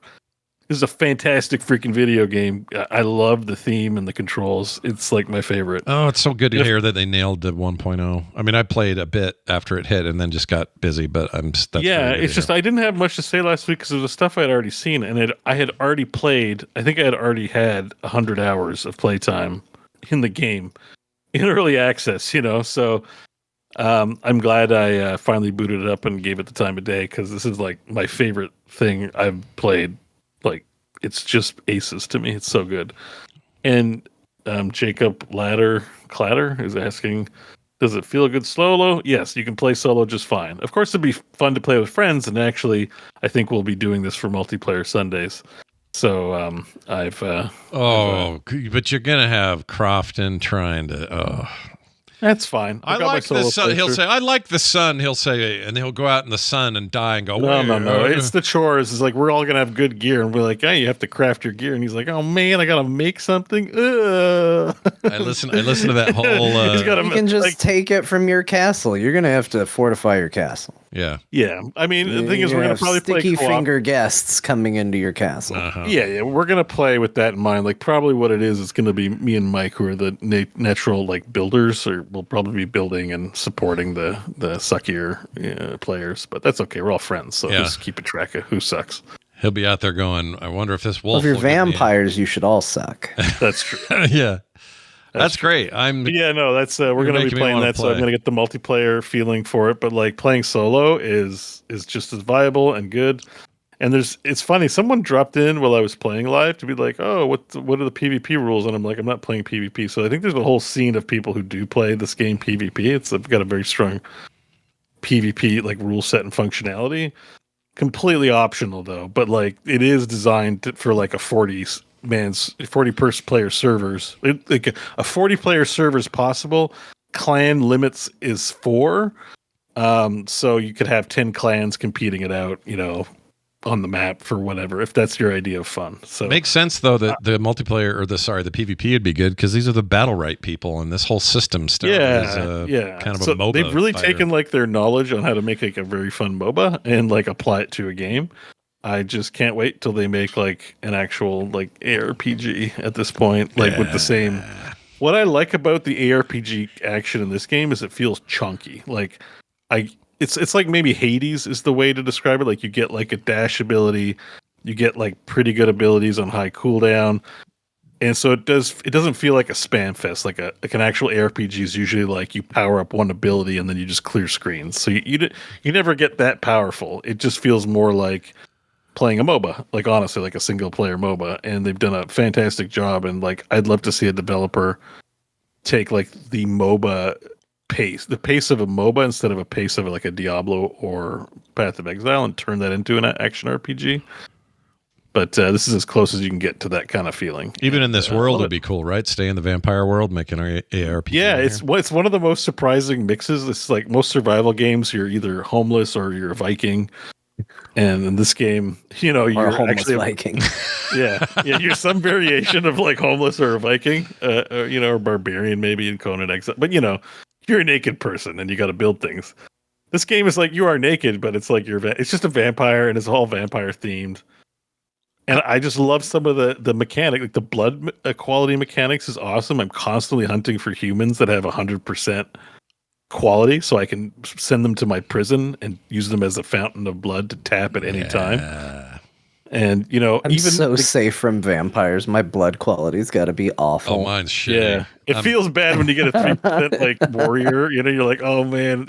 Even the graphics on the bottom make the blood look cloudy and it has black in it. It's like they scan me and it just what's his blood quality? High fructose corn syrup. Yeah, that's a good. It's a good comparison. Can you tell me like just a couple of things about the home base, the automation stuff there?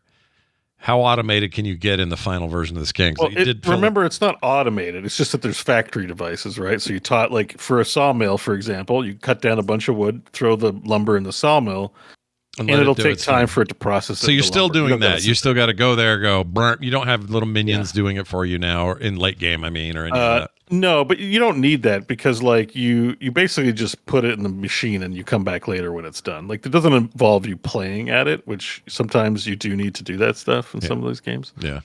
But to go out and collect resources, which is mainly the chore that you have to do, if you get vampire thralls, like you seduce them, bring them back to prison, then take them to their fancy pink coffins, then you can send them out to get the uninteresting stuff. And so you're only going out to farm like progression items in the tough areas for stuff that's like interesting to go do, right? Like once you've farmed like 2,000 copper ore, you don't really need to do it yourself anymore. You send your thralls out to the copper mine to go get ore. There's no interesting, everything's too easy and it's not interesting anymore. You move on to other stuff. And then as you move on to other stuff, you can upgrade the gear of your thralls and then they can go out to even harder areas and get that stuff too. But no, the end game stuff has been pretty good. Like right now, what you're showing is Mortium, and that's where there's 2 stages. Like I'm probably around level 50, but there's even harder level 80, 90 stuff to do, which I'm just starting to do as well. So they're tiered within the zones. So there's always like a challenging thing for me to do or work towards. And the boss kill list is quite long. Like Valheim only has probably right now 7 bosses total, like 8 bosses planned at launch, right? To graduate between zones. Yeah. This game has 50 bosses. Jeez. So you and it's like it doesn't take long to get to the next boss. It's not like you got to do like 10 hours of content before you get to the next boss. Sometimes it does, depending on what you got to farm and build. Yeah. But there's just lots of targets to go hit, right? So and some of the stuff they've added in later, like there's this electric guy who just has a really cool boss environment that shoots electricity everywhere. You got to dodge lightning and then hit the guy. They're really thoughtfully planned out and well done. Like I wouldn't call it a Souls-like to that degree, but like they do feel like well-crafted boss fights in some cases. Not all of them. Some of them are easy and that's fun too, but some of them are quite challenging where you got to do the mechanics properly to survive. And it helps to go in with good blood quality. The actual blood quality makes such a difference for the effectiveness of your character.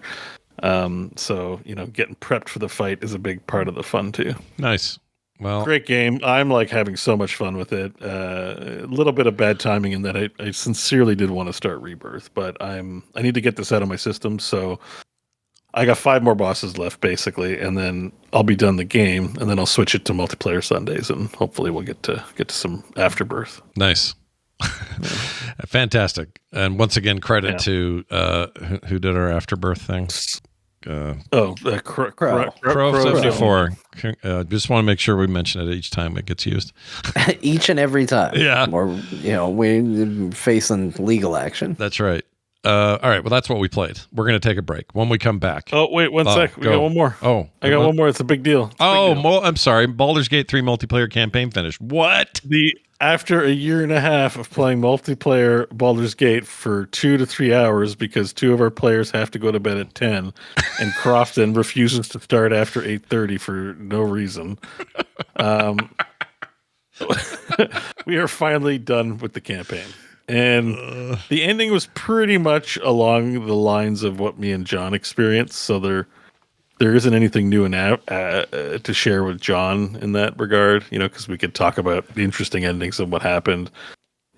Mike became the Mind Flayer, and he got most of the time during the end sequence. I don't remember if there was a camp, but there's this whole camp you can go to now, and you can talk to all the companions about what they're doing with their life 6 months later. That was after we had already been. Yeah. I've never seen it because of the ending I chose, so I've actually never seen the camp. But it's not earth-shattering, but it does beef it up in a satisfying way to talk to people after. It feels like I'm glad they put that in.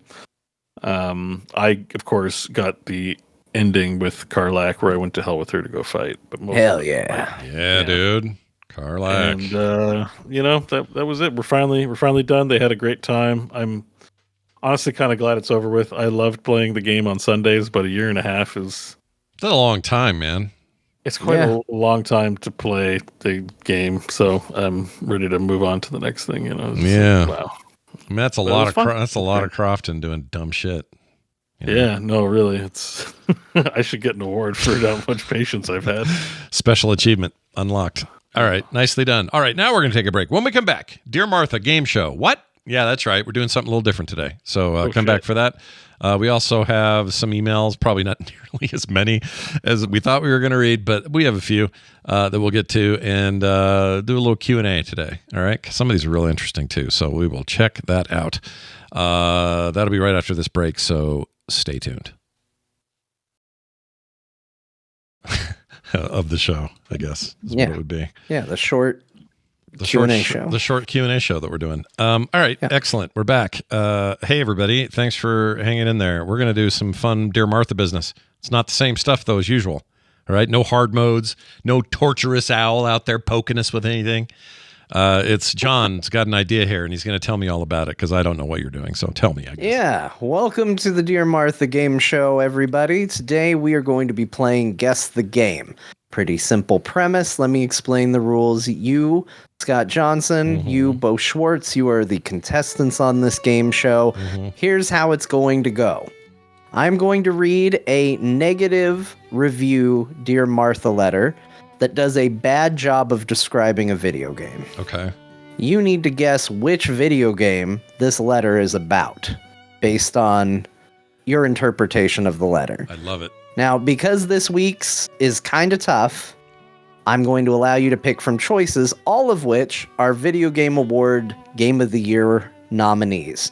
So you can choose between Astrobot, Balatro, Black Myth Wukong, Elden Ring, Shadows of the Erd Tree, Final Fantasy VII Rebirth, or Metaphor ReFantazio, all listed there.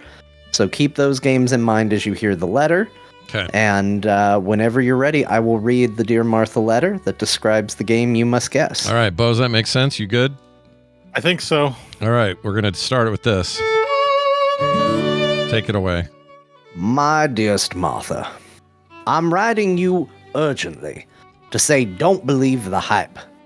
While this game might have been nominated as one of the best video games of the year, I think it is honestly one of the worst video games I have ever played. The game is nothing but a bunch of busy work, just so you can watch a how-to video on basic device maintenance.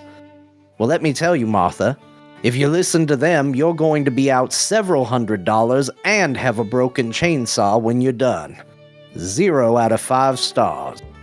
Yours in this life and the next, eBay Baby 23. Is that a real name? Is that a real person? No, it's a made-up review. I wrote it.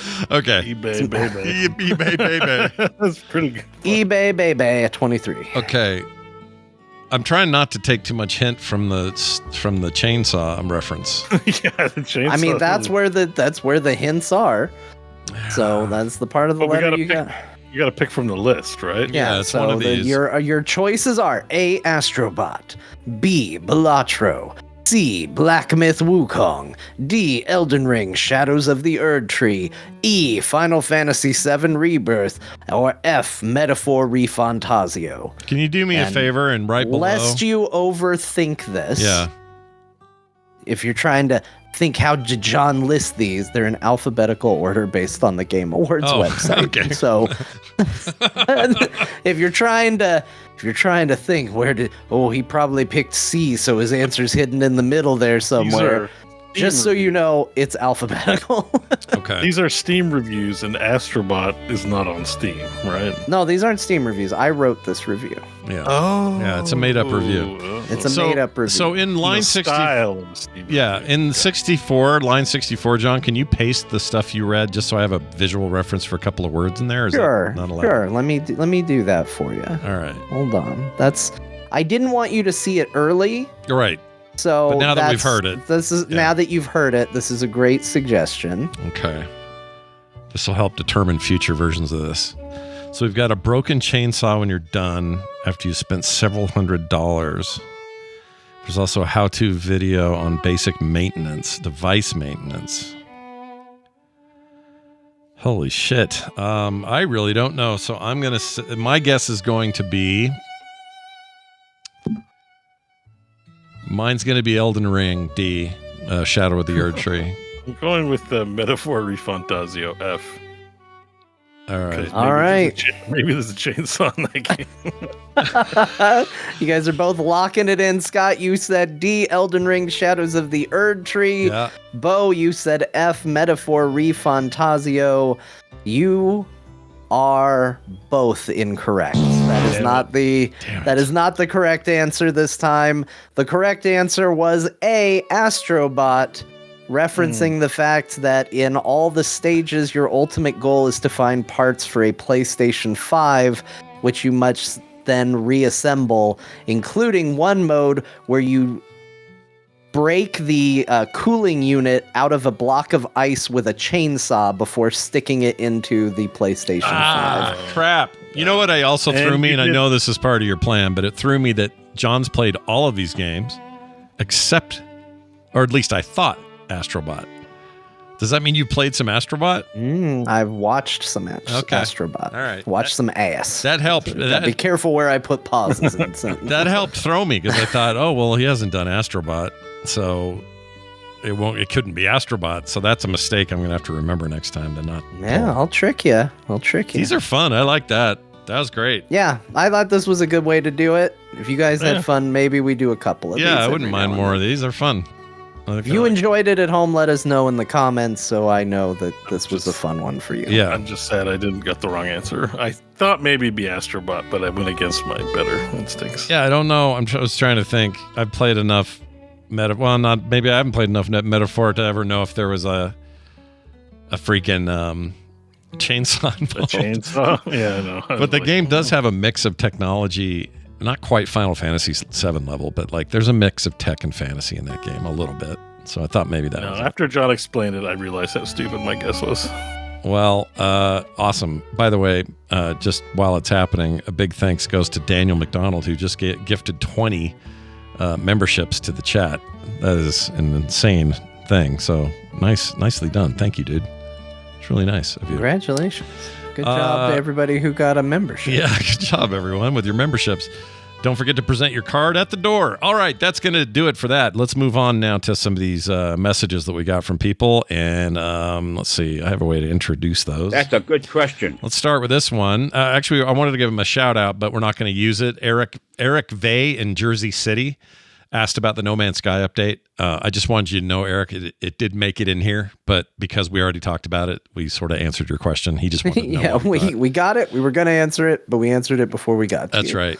We got a guy named Trendo who wrote in, says, "Hey guys, huge fan of the show, and if it ever ends, I might have to." Trendo. Yeah, he says I might have to burn something if it ever ends. Anyway, I am on and off again Overwatch 2 fan, and just heard they are doing some huge update soon. They call groundbreaking. What do you guys think? Time to dust off your Winston and give it a spin, says Trendo. Are they doing adding a 3 to it? Well, I knew you were. Well, it's like groundbreaking. That would not be groundbreaking. Right, but that's kind of their mode. I get John's. I appreciate the humor. Yeah, I think John's not that far Let's off. add some spice to this pickle. According to pickles. GameSpot.com says Blizzard promising quote unquote groundbreaking Overwatch 2 changes. This is the only article I could find that referenced this. It says you have to wait till February 12th to learn what they are. And that's all we know. February 12th. But okay, importantly here, in quotes, Yeah. unlike anything you've seen before. That's a weird thing to say. Like, so for a shooter, if it's is it just hyperbole, or are we to take it They're literally? removing payloads. They're gone. Nobody was Nope, pushing them anyway. They're out of here. That doesn't meet the qualifications for unlike anything you've seen before. Like, so is it going to be like they have an RTS mode or something? Like, what? I don't know. This is a real bad way to describe your update, considering I agree. you know, if it's actually like something we've seen before. Well, you know, it's just not good to say this. It's not good for your rep. That's all I'm saying. Like, just don't say unlike anything you've seen before, and have it be something we've When seen you before. press the update button, it launches Marvel Rivals. Nice. Yeah, That we is haven't something seen we've never that seen before. I don't think. You know what else we haven't seen? The proper co-op mode they promised at the launch of the damn thing. Maybe that, because we've never seen that before. Why don't we get that? That'd be They cool. do have some co-op missions, to be fair. Yeah, right? but like the Which thing I haven't they- gotten around to playing. I bought them. I have them. I But didn't get around to the playing thing them. they I played described, though, that thing we all wanted, the a whole ass Overwatch 2? No. Yeah. That's because I would say we've seen that before. Borderlands exists. I mean, you know, whatever. Like, good so point. I don't even think that would qualify. Also, you think they mean in games, not just in Overwatch. That's interesting.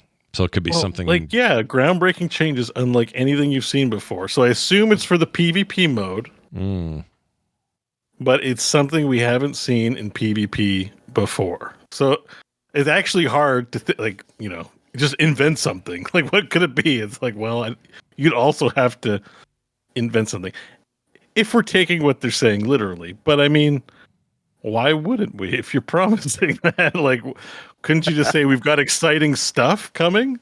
Right? It's a little weird. Unlike anything you've seen before. Really? That's big. That is big. Maybe it's like we're killing Hanzo and hanging his body out for And everyone to that's see it. why we got this message from Trendo. Because if this article was just, we've got changes coming that you'll be really excited, Trendo wouldn't have spent That's some time not gonna be more important than Squirrel Girl and Jeff the Shark. No, you gotta it's gotta be unlike anything ever if you want to beat Jeff the Shark. Do you think they're putting this out there as like a kind of a non-announcement just to kind of poke a hole in the hype? Please talk about us. Yeah, talk. We're Please sick look- of Marvel. please Marvel look at Rivals. us. I have a friend at Blizzard. what I'm not if going to it's- say names, but I talked to somebody at Blizzard and I said, "How do you guys feel about Rivals over there?" And he said this to me: "It's a shit game. It's a shit game." And I said, "Well, That was the answer. yeah." And I said, "Well, is that you guys that's a bias? That sounds like a biased answer to me." And he's like, "Well, it's just shit." And I said, "Oh, all right." I mean, Well, sometimes you get a little on your own team. You know, when you're in the mix, Makes sense, right? You like the thing you make, and you hate the thing some competitors are making. Now, it's a weird thing because it's NetEase, right? That's sort of behind it, and Blizzard kind of works with NetEase, so maybe you feel a way about a partner just ripping you off. I don't know. well, they stopped working with NetEase on everything but Diablo Immortal, right? So maybe that was part of the falling out. I thought they running I thought Warcraft. NetEase brought WoW back. Or was it a different I company? think they're running back. Warcraft in China. Yeah, Yeah. Warcraft is back in China. WoW is back in China. Okay, but was that the fall? Because I thought the big fallout was an Overwatch fallout that they had with them. I mean, I could be No, totally- it was World of Warcraft. Warcraft, yeah. They turned off World of Warcraft for, I can't remember. There was reasons, right, in China. And, yeah. I don't remember what the then deal it came. was. They brought it back, but there was that whole thing where they topple. this whole Tiananmen Square thing where they toppled over the Arthur statue or something like that because they're so mad. And they brought it back. So I don't know. It's just because it's weird because they were very altruistic, I think, about Final Fantasy XIV.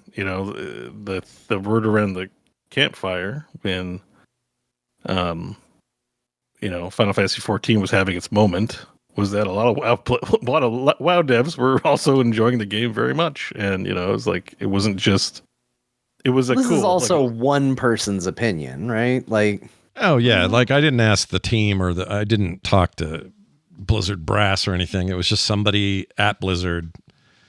I can't say any more than that, but that's somebody who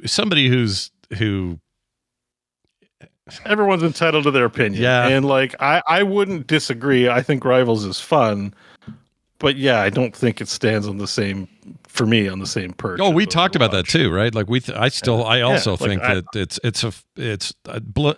Overwatch is mechanically moment to moment character mechanically stuff. I think is still a superior product. I think it just feels better to play. It just feels better. Yeah. But it's hard not to like define Rivals is a turd. It's like I log into Rivals and I'm like, yeah, I'm having a good time, whatever. I think people like Marvel properties, so it's obviously if it's good enough and you're having a good time, then why complain? I just don't think it has the same.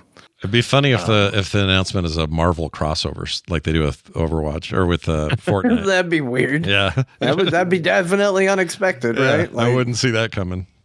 So Overwatch v Marvel Rivals. I think it's a mechanic. I think certainly set the internet on fire. Yeah. So what if they do 10v10 matches? Oh, that's something. Here's my speculation. No, this will surprise nobody. This is my guess. That I won't care. Oh yeah, no, you don't care. Yeah, I predict John's he's not gonna give a poop. It's on your list of approved shitting on games that you. That is true. If you're a member of our Discord, you know 3 games that I feel 100% fine shitting on. Yeah, like I do not care. In general, if you make a bad video game, I'm sorry, and I'm try to be as nice and with my criticisms as possible. I don't care. Whoever you talk to Blizzard, if they ever care what my opinion is, I think Overwatch 2 is a bad game. So you tell them that, I'll put a stamp on that. I have no problem saying bad things about Overwatch. I'm more than happy to talk trash about Overwatch because I think Overwatch mistreated its players and its fans, and I think it deserves every bit of hate it gets. What if they get up on the 12th and go, gamers, we heard you. And we hear you. We're launching a JPEG, an apology JPEG. Yeah, here's a JPEG. It's a step in the right direction. I think they owe fans a great big apology JPEG. They owe us all a bunch of. They owe us skin packs that are otherwise expensive. That's what they should get. What if this is Phil Spencer calling down from Microsoft, going, "Hey, Overwatch, get your ass in gear. We want some groundbreaking changes." Then he'll say, "Gamers, we heard you. We're putting Starfield." Maybe if it's a different game, I would be first in line to be excited for that. Like that's what I wanted Overwatch 2 to be to begin with. If it's hey, we're doing a completely different game in the Overwatch universe, or even we're using the Overwatch 2 engine to make a different game, then I'll take it back. It's not going to be that. It links to the press release from Blizzard, and it's like they're making groundbreaking changes to the PvP experience. Yeah, that will be unlike anything you've seen before. So it's not going to be another game or vertical. It's to the PvP experience that unlike anything you've seen before. They're adding dismemberment. And it's going to take more than a blog or dev update to let you know what we have coming this year. Okay. So there's going to be a YouTube live stream event. Okay. All right. Well, you guys should watch that. You guys should, if you can watch it, stream it. I won't be on it. Overwatch fans, if you're worried, I won't do it. John, we heard you. We've heard Beau you. and Scott can do it. So you don't have to worry about hearing my opinion on it. I wonder if it'll even be a thing like that. Do you think it'll be a live deal? Maybe. Are they just going to tell us on a blog post? One would hope the best thing for them to do in conjunction with this would be to launch it during or shortly after, and not be like we're announcing this thing that's going to be here in 6 months because people are not going to give a shit, and whatever.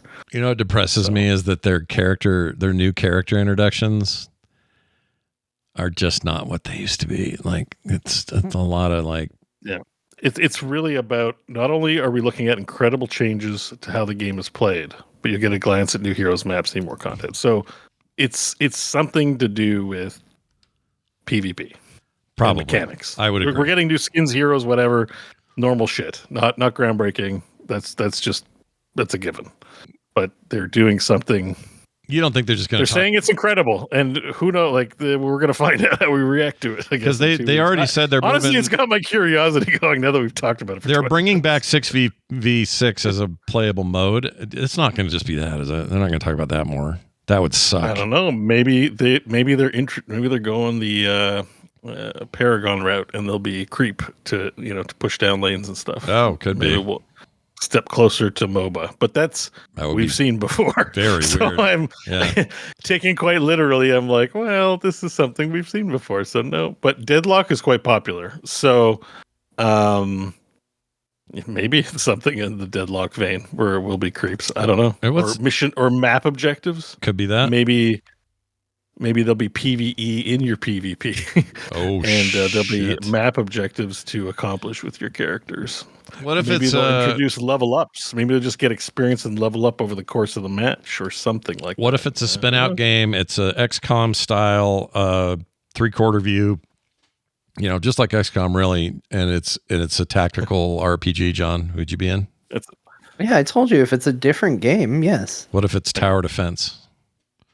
I'll try it. I don't hate tower defense like you. It's not my favorite genre, but I'd be like, oh, thank God they're doing something different. Well, if it's off the wall, John is in. But I'm telling you, this is just taking PvP and doing something new. It's not that crazy. John will not be interested in that. Well, this is good news because speaking of tower defense, our next email, it's actually a text. I put anonymous, but this guy's got a name. He just put it in lower cases, so I missed it. It says, "Hey, Core, this is Pete the Teat." Oh yeah, you can't anonymize Pete the Teat. No, he's real. He says, if you ever write an email and you're like, please keep my name anonymous, and then sign it Pete the Teat, that shit ain't staying anonymous. No. Okay. I'm here to tell the world about Pete the Teat. Yeah. He says, I have a question. Has Scott ever talked about exactly why he hates tower defense so much? I need to understand this abomination of a stance by a voice I have trusted on the internet for so long, says Pete the Teat. Well, thank you for your trust, but also thank you for your teeth. Thank you for your teeth. I appreciate suckling at it. All right, here's the deal. That's kind of gross. Yeah, I don't know why. Don't know why I went there. You made a choice. You made a choice. I guess I got to lean in now. It flew out before you could think about it. It's fine. You might hear me talk about RTSs, StarCraft, Age of Empires, those kind of games. And John and I have talked about this before. We're both kind of turtle players. We like turtling up. We like walling off. We like protecting the homeland, that kind of thing. And so I play those games a lot like that anyway. And you would say, well, what about turrets? You have them there. It's true. I line the place with arrow and ballista turrets and that sort of stuff to just sort of protect things. And from a basic standpoint, I understand why that stuff's important for defense. That isn't what I don't like. What I don't like is the genre of here's a little path and the path squirrels around a little bit and you've got places you can put turrets on that path. And every once in a while, on the other end, a bunch of creatures or whatever come down that path. And your goal is to smartly and strategically fill those towers up with upgrades and or ammo or whatever to just and take out that team before they get to you and kill you. That's the genre that I don't like. I find that tedious, boring, and I hate it. I don't know why I hate it so bad. That part's hard for me to answer. I don't know why it's so. I just find it really distasteful playing it. I just don't like it. But because I'll say to your point, I don't hate tower defense. I don't seek it out. It's not like a high pop genre for me, but I don't seek it out. But I think anybody that makes the argument of the way you guys play Age of Empires is like tower defense. No, it isn't. No. The way we play Age of Empires is we build up a wall and a defense that's impenetrable so we can just go and build a stupid town and be left alone. Yeah, I would that's not the point of a tower defense game. I would say turtling is not tower defense. Those are two different concepts. It's different. Yeah, so. I agree with you. And I think that they shouldn't be lumped together. Why I actually hate the other thing, I can't really tell you. I just remember the first time I saw it, it was like Windows 95, 98, maybe even Millennium Edition Windows era. And somebody said, try this little thing. It was like, it would open in a little window and these little orcs would come from one side and you would defend on this side. I never did any of the mod. I never played the mods for StarCraft or Warcraft that had a lot of this in it. So that was my first exposure to it. And I tried it and just went, I don't like this. And I just don't like them. I try. I mean, to me, the turtling or tower defense genre was an era of mobile games. Like, we're not in that era anymore, but there was an era of mobile games where they were getting they were better. Big. Yeah. So the graphical fidelity was improving, but the actual complexity of gameplay was not high. And there was a lot of those kinds of games where you could place things along a line and shoot it. I feel like it was very repetitive. Still is. It's honestly like you can make it in a weekend. You know, you just play it, you bought it, and you're like, this game feels like it was made in a weekend. Like, all it is moving creep down a line and then placing pictures. Having like upgrades on your towers, and those towers can now counter. I don't rationally know what your reasoning is, but when I would play a game, I'd feel like, wow, this really did not a lot of effort has gone into this, and it doesn't really deserve my time too much. So, yeah, it just doesn't hold me. And I would say so many better things to play. Here's an example of tower defense like things that work for me, and that would be Loop Hero. I adore it. It was my game of the year it came out. I love Loop Hero. And I have people say to me, Scott, that's just a different paint job on that genre. That's reverse. That's not tower defense. It's opposite. You are the creep on the line. Kind of, yeah. It's different. It's tower offense, and it's fine. It turns out it seems like it's okay game. Yeah, I love that game. Love that game. But it's not the same, and the depth there is crazy deep. So yeah, F tower defense is my stance. I just don't. Yeah, I wouldn't consider it tower defense. I would push my glasses up and say that's tower offense, and that's fine. Here's a phone call about Silksong. I haven't played this, but I've seen it in the store, so let's find out what this is about. Hey, Core Crew, calling in Seattle, Orthros in chat, calling while watching my 1-year-old play outside for a little bit, thinking about the most recent Core episode where you're talking about games that just come out too late and miss the zeitgeist, and also thinking about John's prediction of a thing that will never happen. I'm going to make a prediction right now. I don't think Silksong, Hollow Knight Silksong, is going to sell well. It feels like it has been 10 billion years since Hollow Knight came out and Silksong was originally released, and we've heard and felt nothing. I have had 2 children, moved 5 times, and am in just an entirely different state in my life than I was when Hollow Knight originally came out, and I can't play that kind of game anymore. I don't have the time, I don't have the resources, I don't have the energy. I wonder if all the people that were sort of there when it was the Hollow Knight zeitgeist and Metroidvanias and all that stuff were so popular, I wonder if we're going to be interested or have the time or anything like that. I know there will be a market for it for sure, but I don't know if it's going to do as well as Hollow Knight did. Anyways, there's a silly prediction. Love to hear your thoughts. Love the show. Cheers. I think it's just been so long, it feels like they've missed a window. Also, I was thinking of a different game when he said Silksong in the description, so I'm glad he clarified. But yeah, the follow-up to Hollow Knight is going to have its fans. It's going to be great, and it may be an amazing Metroidvania. I do disagree, though, that Metroidvania as a genre is going anywhere. If anything, it's just gaining in popularity. There's a new one every day. There's tons of those games like launched every year. So yeah, those will keep coming. But whether or not people have the appetite for that particular follow-up, that's like as hard as the first one, maybe not. Maybe not. Maybe it's amazing. Maybe that's what's been taking so long, though, Beau. Maybe it's like, whoa, this game, holy shit, and then we'll all be surprised. That'd be great. But I don't. I mean, it's just between the time that this one, in the era where this one came out, and the landscape and the next one comes out, when you have a ton of them to play, like. It may be like, I think the big thing for Hollow Knight is the animation and the art style. Mm-hmm. Exceptional and superior, and so people will still love it. It's hard to say. I would not doom and gloom it, but the development does take a long time. I was just quickly perusing the Wikipedia page. Like, the Kickstarter was announced in 2014. Probably they were already started working on it, and it got launched in 2017. I don't think they have a big dev team, so yeah. these, look, just judging by the amount of quality put into the game by a team so small, it's not surprising that it takes many years for this to come together. So I don't know. John, did you ever play the first one? I know there was some hesitancy on your part to go for it, or you tried a bunch of times. Yeah, I'm already gonna be taking enough shots in the comments by talking about Overwatch. I don't know if I need to mention that I don't like Hollow Knight. Like I'm on the Team Cherry side. I also managed to be quiet when you talked Wave Race 64 because I also don't like Wave Race 64. Oh, now we're gonna have beef. Now we're getting into sacrilege. Jeez, but only one of those games do I feel good about saying I don't like, which is Overwatch. Overwatch. Yeah. It sounds like Wave Race just wasn't for you, and that's fine. Hollow Knight. I tried Hollow Knight multiple times because people just swore by it. And I think it's a case of a game that might have gotten overhyped for me because every time I tried to play it, it was like I kept asking people, well, when does it become this amazing thing? Because all I heard was the most amazing stuff about it. And I kept saying, but when does it happen? Like, when do we get to the eureka, I'm going to love this game moment? And people always said, well, you're already there. And I just didn't feel that way about the game. And so I would give up. And then I'd go, people swear by this game. I got to try it again. And I'd try it again.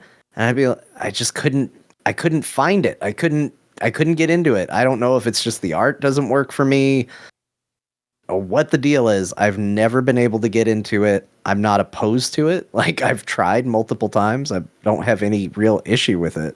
It never clicks. I mean, I had a pretty good time with what I did. I never beat it, so it didn't compel me but that's true of a lot of games, so that's not a good indicator. But I understand the fandom is rabid and they want what they want, so, Just keep in mind it's made by 3 people and they're making a pretty high quality, it's not Vampire Survivor. I think it'll do good. If everybody who gets mad at me when I say I don't like Hollow Knight buys it, the game should sell. No, it's fine if you don't like it. You're pretty reasonable about it. You didn't say anything like not every game is for everyone. No, it seems like if you're into it, it's awesome. And I did have someone who was trying to convince me, like, no, this game gets amazing looking. Look at this boss fight. And I have to admit, I've seen a boss fight in there that I was like, wow, that's really visually interesting. But I don't want to have to get to like the last bosses in the game to feel like, oh, there's something. Like, it just mechanically, it just didn't hit for me. I think I was expecting too much based on the way people talked about it. And I think, as much as it always bugs me when I hear people say, I got overhyped for me, I'm like, yeah, but a good thing's still a good thing. I think I was a victim of that with this game. I think there's also people who hold the story in like really high regard, and that's a big part of this. So some of it is not about how it played, but that it exists and that story was told. I don't know. I want to see what this next one is, but I'm not like pining for it. So I'm more interested in Metroid Prime 4, if I'm honest. And a Switch 2. All right, there you go for that. Let's do this one. This one from Steve. Hey, Core Crew. He spelled it CRUE. I like that. Like Motley Crue, kind of. Anyway, do you remember the feeling of being lost in a game? That feeling not knowing where you are, or that you may have ventured further than your player capabilities could support, and the tension that created, where failure to survive creates that sweet suspense and a little bit of fear. My most recent experience with that would have been Elden Ring, and then all the way back to Ultima Underworld and Metroid. Do you have some more recent examples for recommendations? And then he says this part, which I can emphatically give him an answer for. Missing you all on X, and I'm hoping you'll be back there someday, says Steve. Steve, there is no way in hell I'm going back to X. I hate that website. It sucks arseholes, or bussies, or whatever Beau said. I hate it. So I'm not coming back to X. I will not. No notes. That site and I have had our time. I had a ton of followers there. I let it all go. I'm done. It sucks. But anyway, join Blue Sky, where it's like X but functions better. Yeah, you have control over your life over there. You actually have tools to moderate your own existence and not just be forced to wallow in what you don't care about. So come check that out. We're all over there and doing great.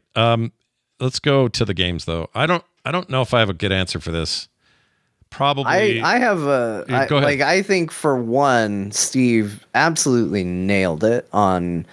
Like, to me, that's one of the best things that FromSoft games bring, because as you get better at video games, as you've played more video games, I feel like a lot of this, and even as video games have evolved, this feeling, which I used to feel a lot in video games, has lessened and become something that doesn't crop up very often for me.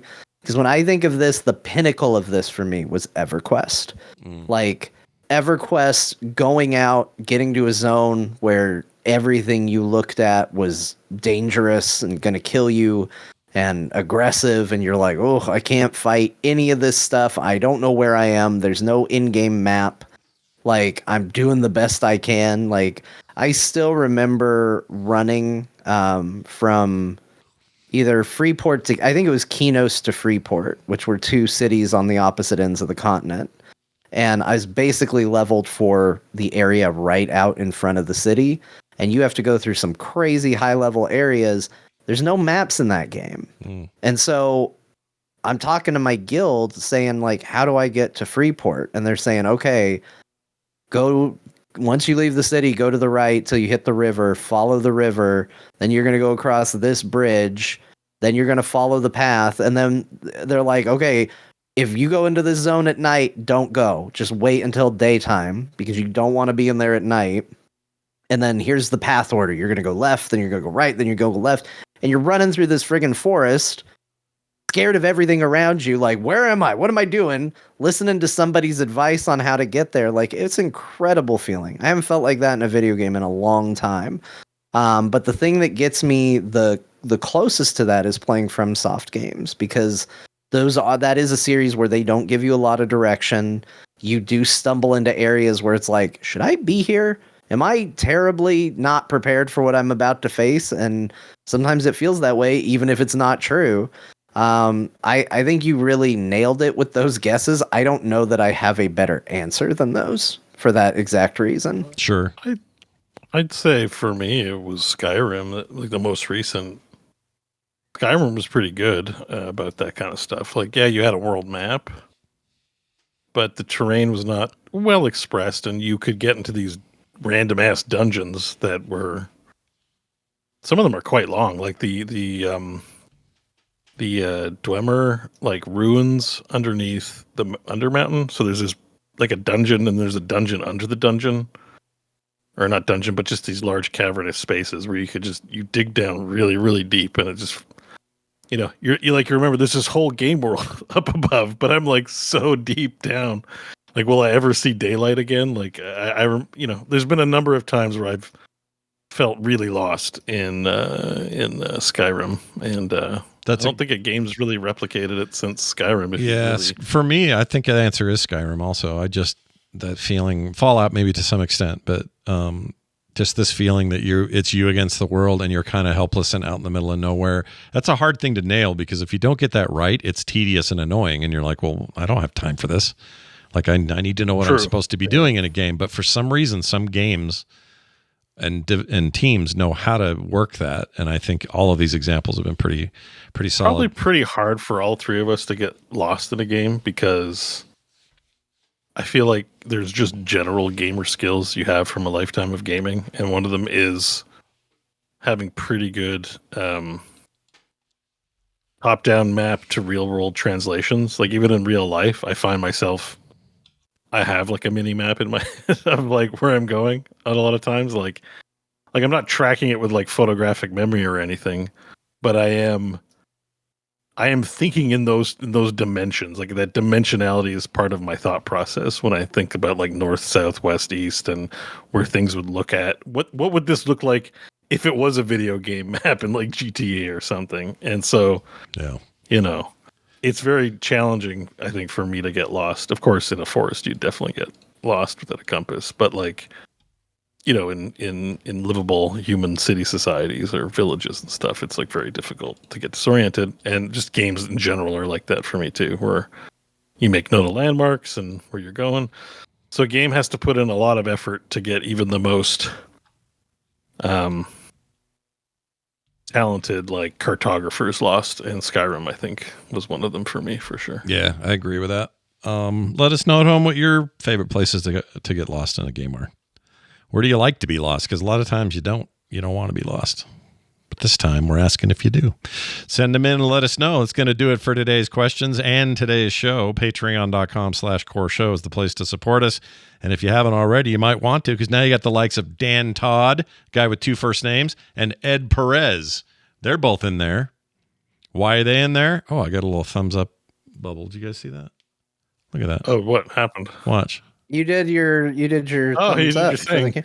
Yeah. Can I get anything What's else? that from again? Wait, don't we have the same camera? Why does my camera not do This that? might be a Mac Is thing. that your operating system? Yeah, this could It's be a Logitech thing, isn't it? I think Or it's a Mac thing. Hold on. This might be built in. Oh yeah, because my iPhone does that. Yeah, that's what it is. I didn't know I had it on. so random. It's really annoying. It's fine if I guess you want them on there. I don't know who's It's doing just funny that, though. because you're trying to put together professional production. Like imagine you're watching Pulp Fiction and And I'm like, when they do the dance, they do the thing. It's like some weird like video toaster effects show up or something. So wait, Like, 2 what? thumbs does this fireworks. What if I do rocker hands? Hold on. Let's see what happens. Probably nothing. So I go, Can you make your own? ooh, look at this. I'm at a concert. Oh, you're at a rave. That's crazy. I made that up. I didn't know that. Can you make your own? Like and put your weird, goofy animations? Maybe. Like, I'd love that. yeah. I would do that. Anyway, what was I saying? Oh, Ed Perez and Dan Todd. They joined us. No commercials ever. Also, today's the 30th. Thank you. That might mean we get a bonus thing from Beau tomorrow. I don't know. It better. I'm better be working tomorrow. on it. I have writer's block, guys. I'm sorry. Just have patience. I'm working on it. I believe you. I know. I truly believe you. I'm not worried about it at all. I believe you. I believe you. Yeah, I believe you in your writer's block. Gamers, we heard you and believe you. No, for real. Beau's got a thing coming, and what am I even talking about? It's these host specials we do. Every month, one of us does a little bit of host special about something special in the games business, and things. Sometimes it's just stuff we like or we're into. One of the weirdest ones ever, Beau, is that one you did about that old game. Forgot the name of it, but we still Planescape Torment. No, before that. It was one that I'd never heard The of. one that he got. Betrayal Yeah. at Krondor. Yeah, you're always getting new comments on that months and months and months later. I don't know why that one still gets like on the patron comments? on the Patreon, on YouTube. I get them just emails. I ran into the Beau's episode. It was up on YouTube and this and that and the other. Oh my gosh, I can't believe it. He brought me back so hard, and it's like all that kind of stuff. Oh, you're still people are still get 'em. engaging with. Still get them. I think a lot of people played that game, but it's not something that's like talked about a lot. You know what I mean? Like, Yeah, it's wild. like people talk a lot. What's an old game like Mario? It's like I played Mario back in the day, or yeah, even what game? I don't know. Zelda, but there's whatever. games people talk about that are historical that come up. Even Planescape Torment's one of them. Mm-hmm. It's like, oh yeah, it's a CRPG. It's really good. It's like Planescape Torment, but not as good. Like you constantly hear references to the dumb game. I think a ton of people played Betrayal at Krondor, but nobody talks about it. yeah. So, Well, a lot of people certainly responded that's why to I it. called Gorath. I'm named after a character. See? Yeah, exactly. My mom. I came out on my mom, and she said, "Oh, cute little Gorath, like Betrayal at Krondor." As soon as you That's popped not out, really- I I gave myself that name, but it was in reference to the cool ass giant northern elf Gorath of the Ardanians. If your mom said that, what'd your dad say? Saw you pop out and went, "Holy shit! Gosh, He said, "Get to work, goddammit." these air conditioners aren't going to install themselves. Get in there." I was like, shut the damn door. I'm not paying to heat the outside. That's It's like, amazing. I'm 2 minutes old. Chill out. Dad. Chill out, Dad. Everything will be fine. Well, anyway, that's coming soon. Watch for that. And every month, watch for those. Also, pre-show content every week. Art in the mail. Other cool things. You want to sign up today and get no commercials ever, too. That's the other good reason. So head on over to patreon.com/core show today. You hear me say it every week. Hear me say it no more by signing up today. Although you will still hear me say it. Yeah. It's still in the show. It's still in the show regardless. I could probably take those out for people who are already in there. I don't know. Anyway, that's going to do it for us. Keep the feedback coming. Talk to the core at gmail.com or the text come to us at 801-471-0462. Doubles as a voicemail line. Feel free to use it there as well. That'll do it for us. Oh, and as I mentioned, we're on Blue Sky, which you can find Core Show, I believe. Yeah, Core Show on Blue Sky. If you want to find us individually, John Jagger, Beau Schwartz, and Scott Johnson are all up there as well. That'll do it for us. Thank you for listening. Let's hand it to Grandma and let her tell us what we played this week. Grandma, what did we miss? Or not miss? Busy playing games or doing something. You didn't hear what we were talking about, so now you're supposed to pay attention, I guess. I don't know why you didn't pay attention the first time, but I guess now you're gonna. The games they played were UFO 50, Learning Factory, that's the cat thing, and Riptide GP, that's the game that's probably mobile and kind of like Wave Race 64. Yeah. John played Final Fantasy VII Rebirth. You probably know what that is. Thank goodness you're here. That's the game that's supposed to be funny. And No Man's Sky, a game that they talk about every couple of months when they put an update out. Beau played V-Rising, a game they played a long time ago, but it's back again. And he's doing it again. And speaking of that, he also finished Baldur's Gate 3, so I don't have to say that week to week anymore. It's over. It's done. That's it's done. That's the end of that one. Good job, Grandma. You're doing great. May you win all your canasta games at the old folks' home when we take you back tonight. Well, you know what they say. I put the ass in canasta. That's right. She got that ass. All right, that's going to do it for us. Thank you all for listening. Please tune in next week for more from Core. And until then, go play a game or something. We'll see you then.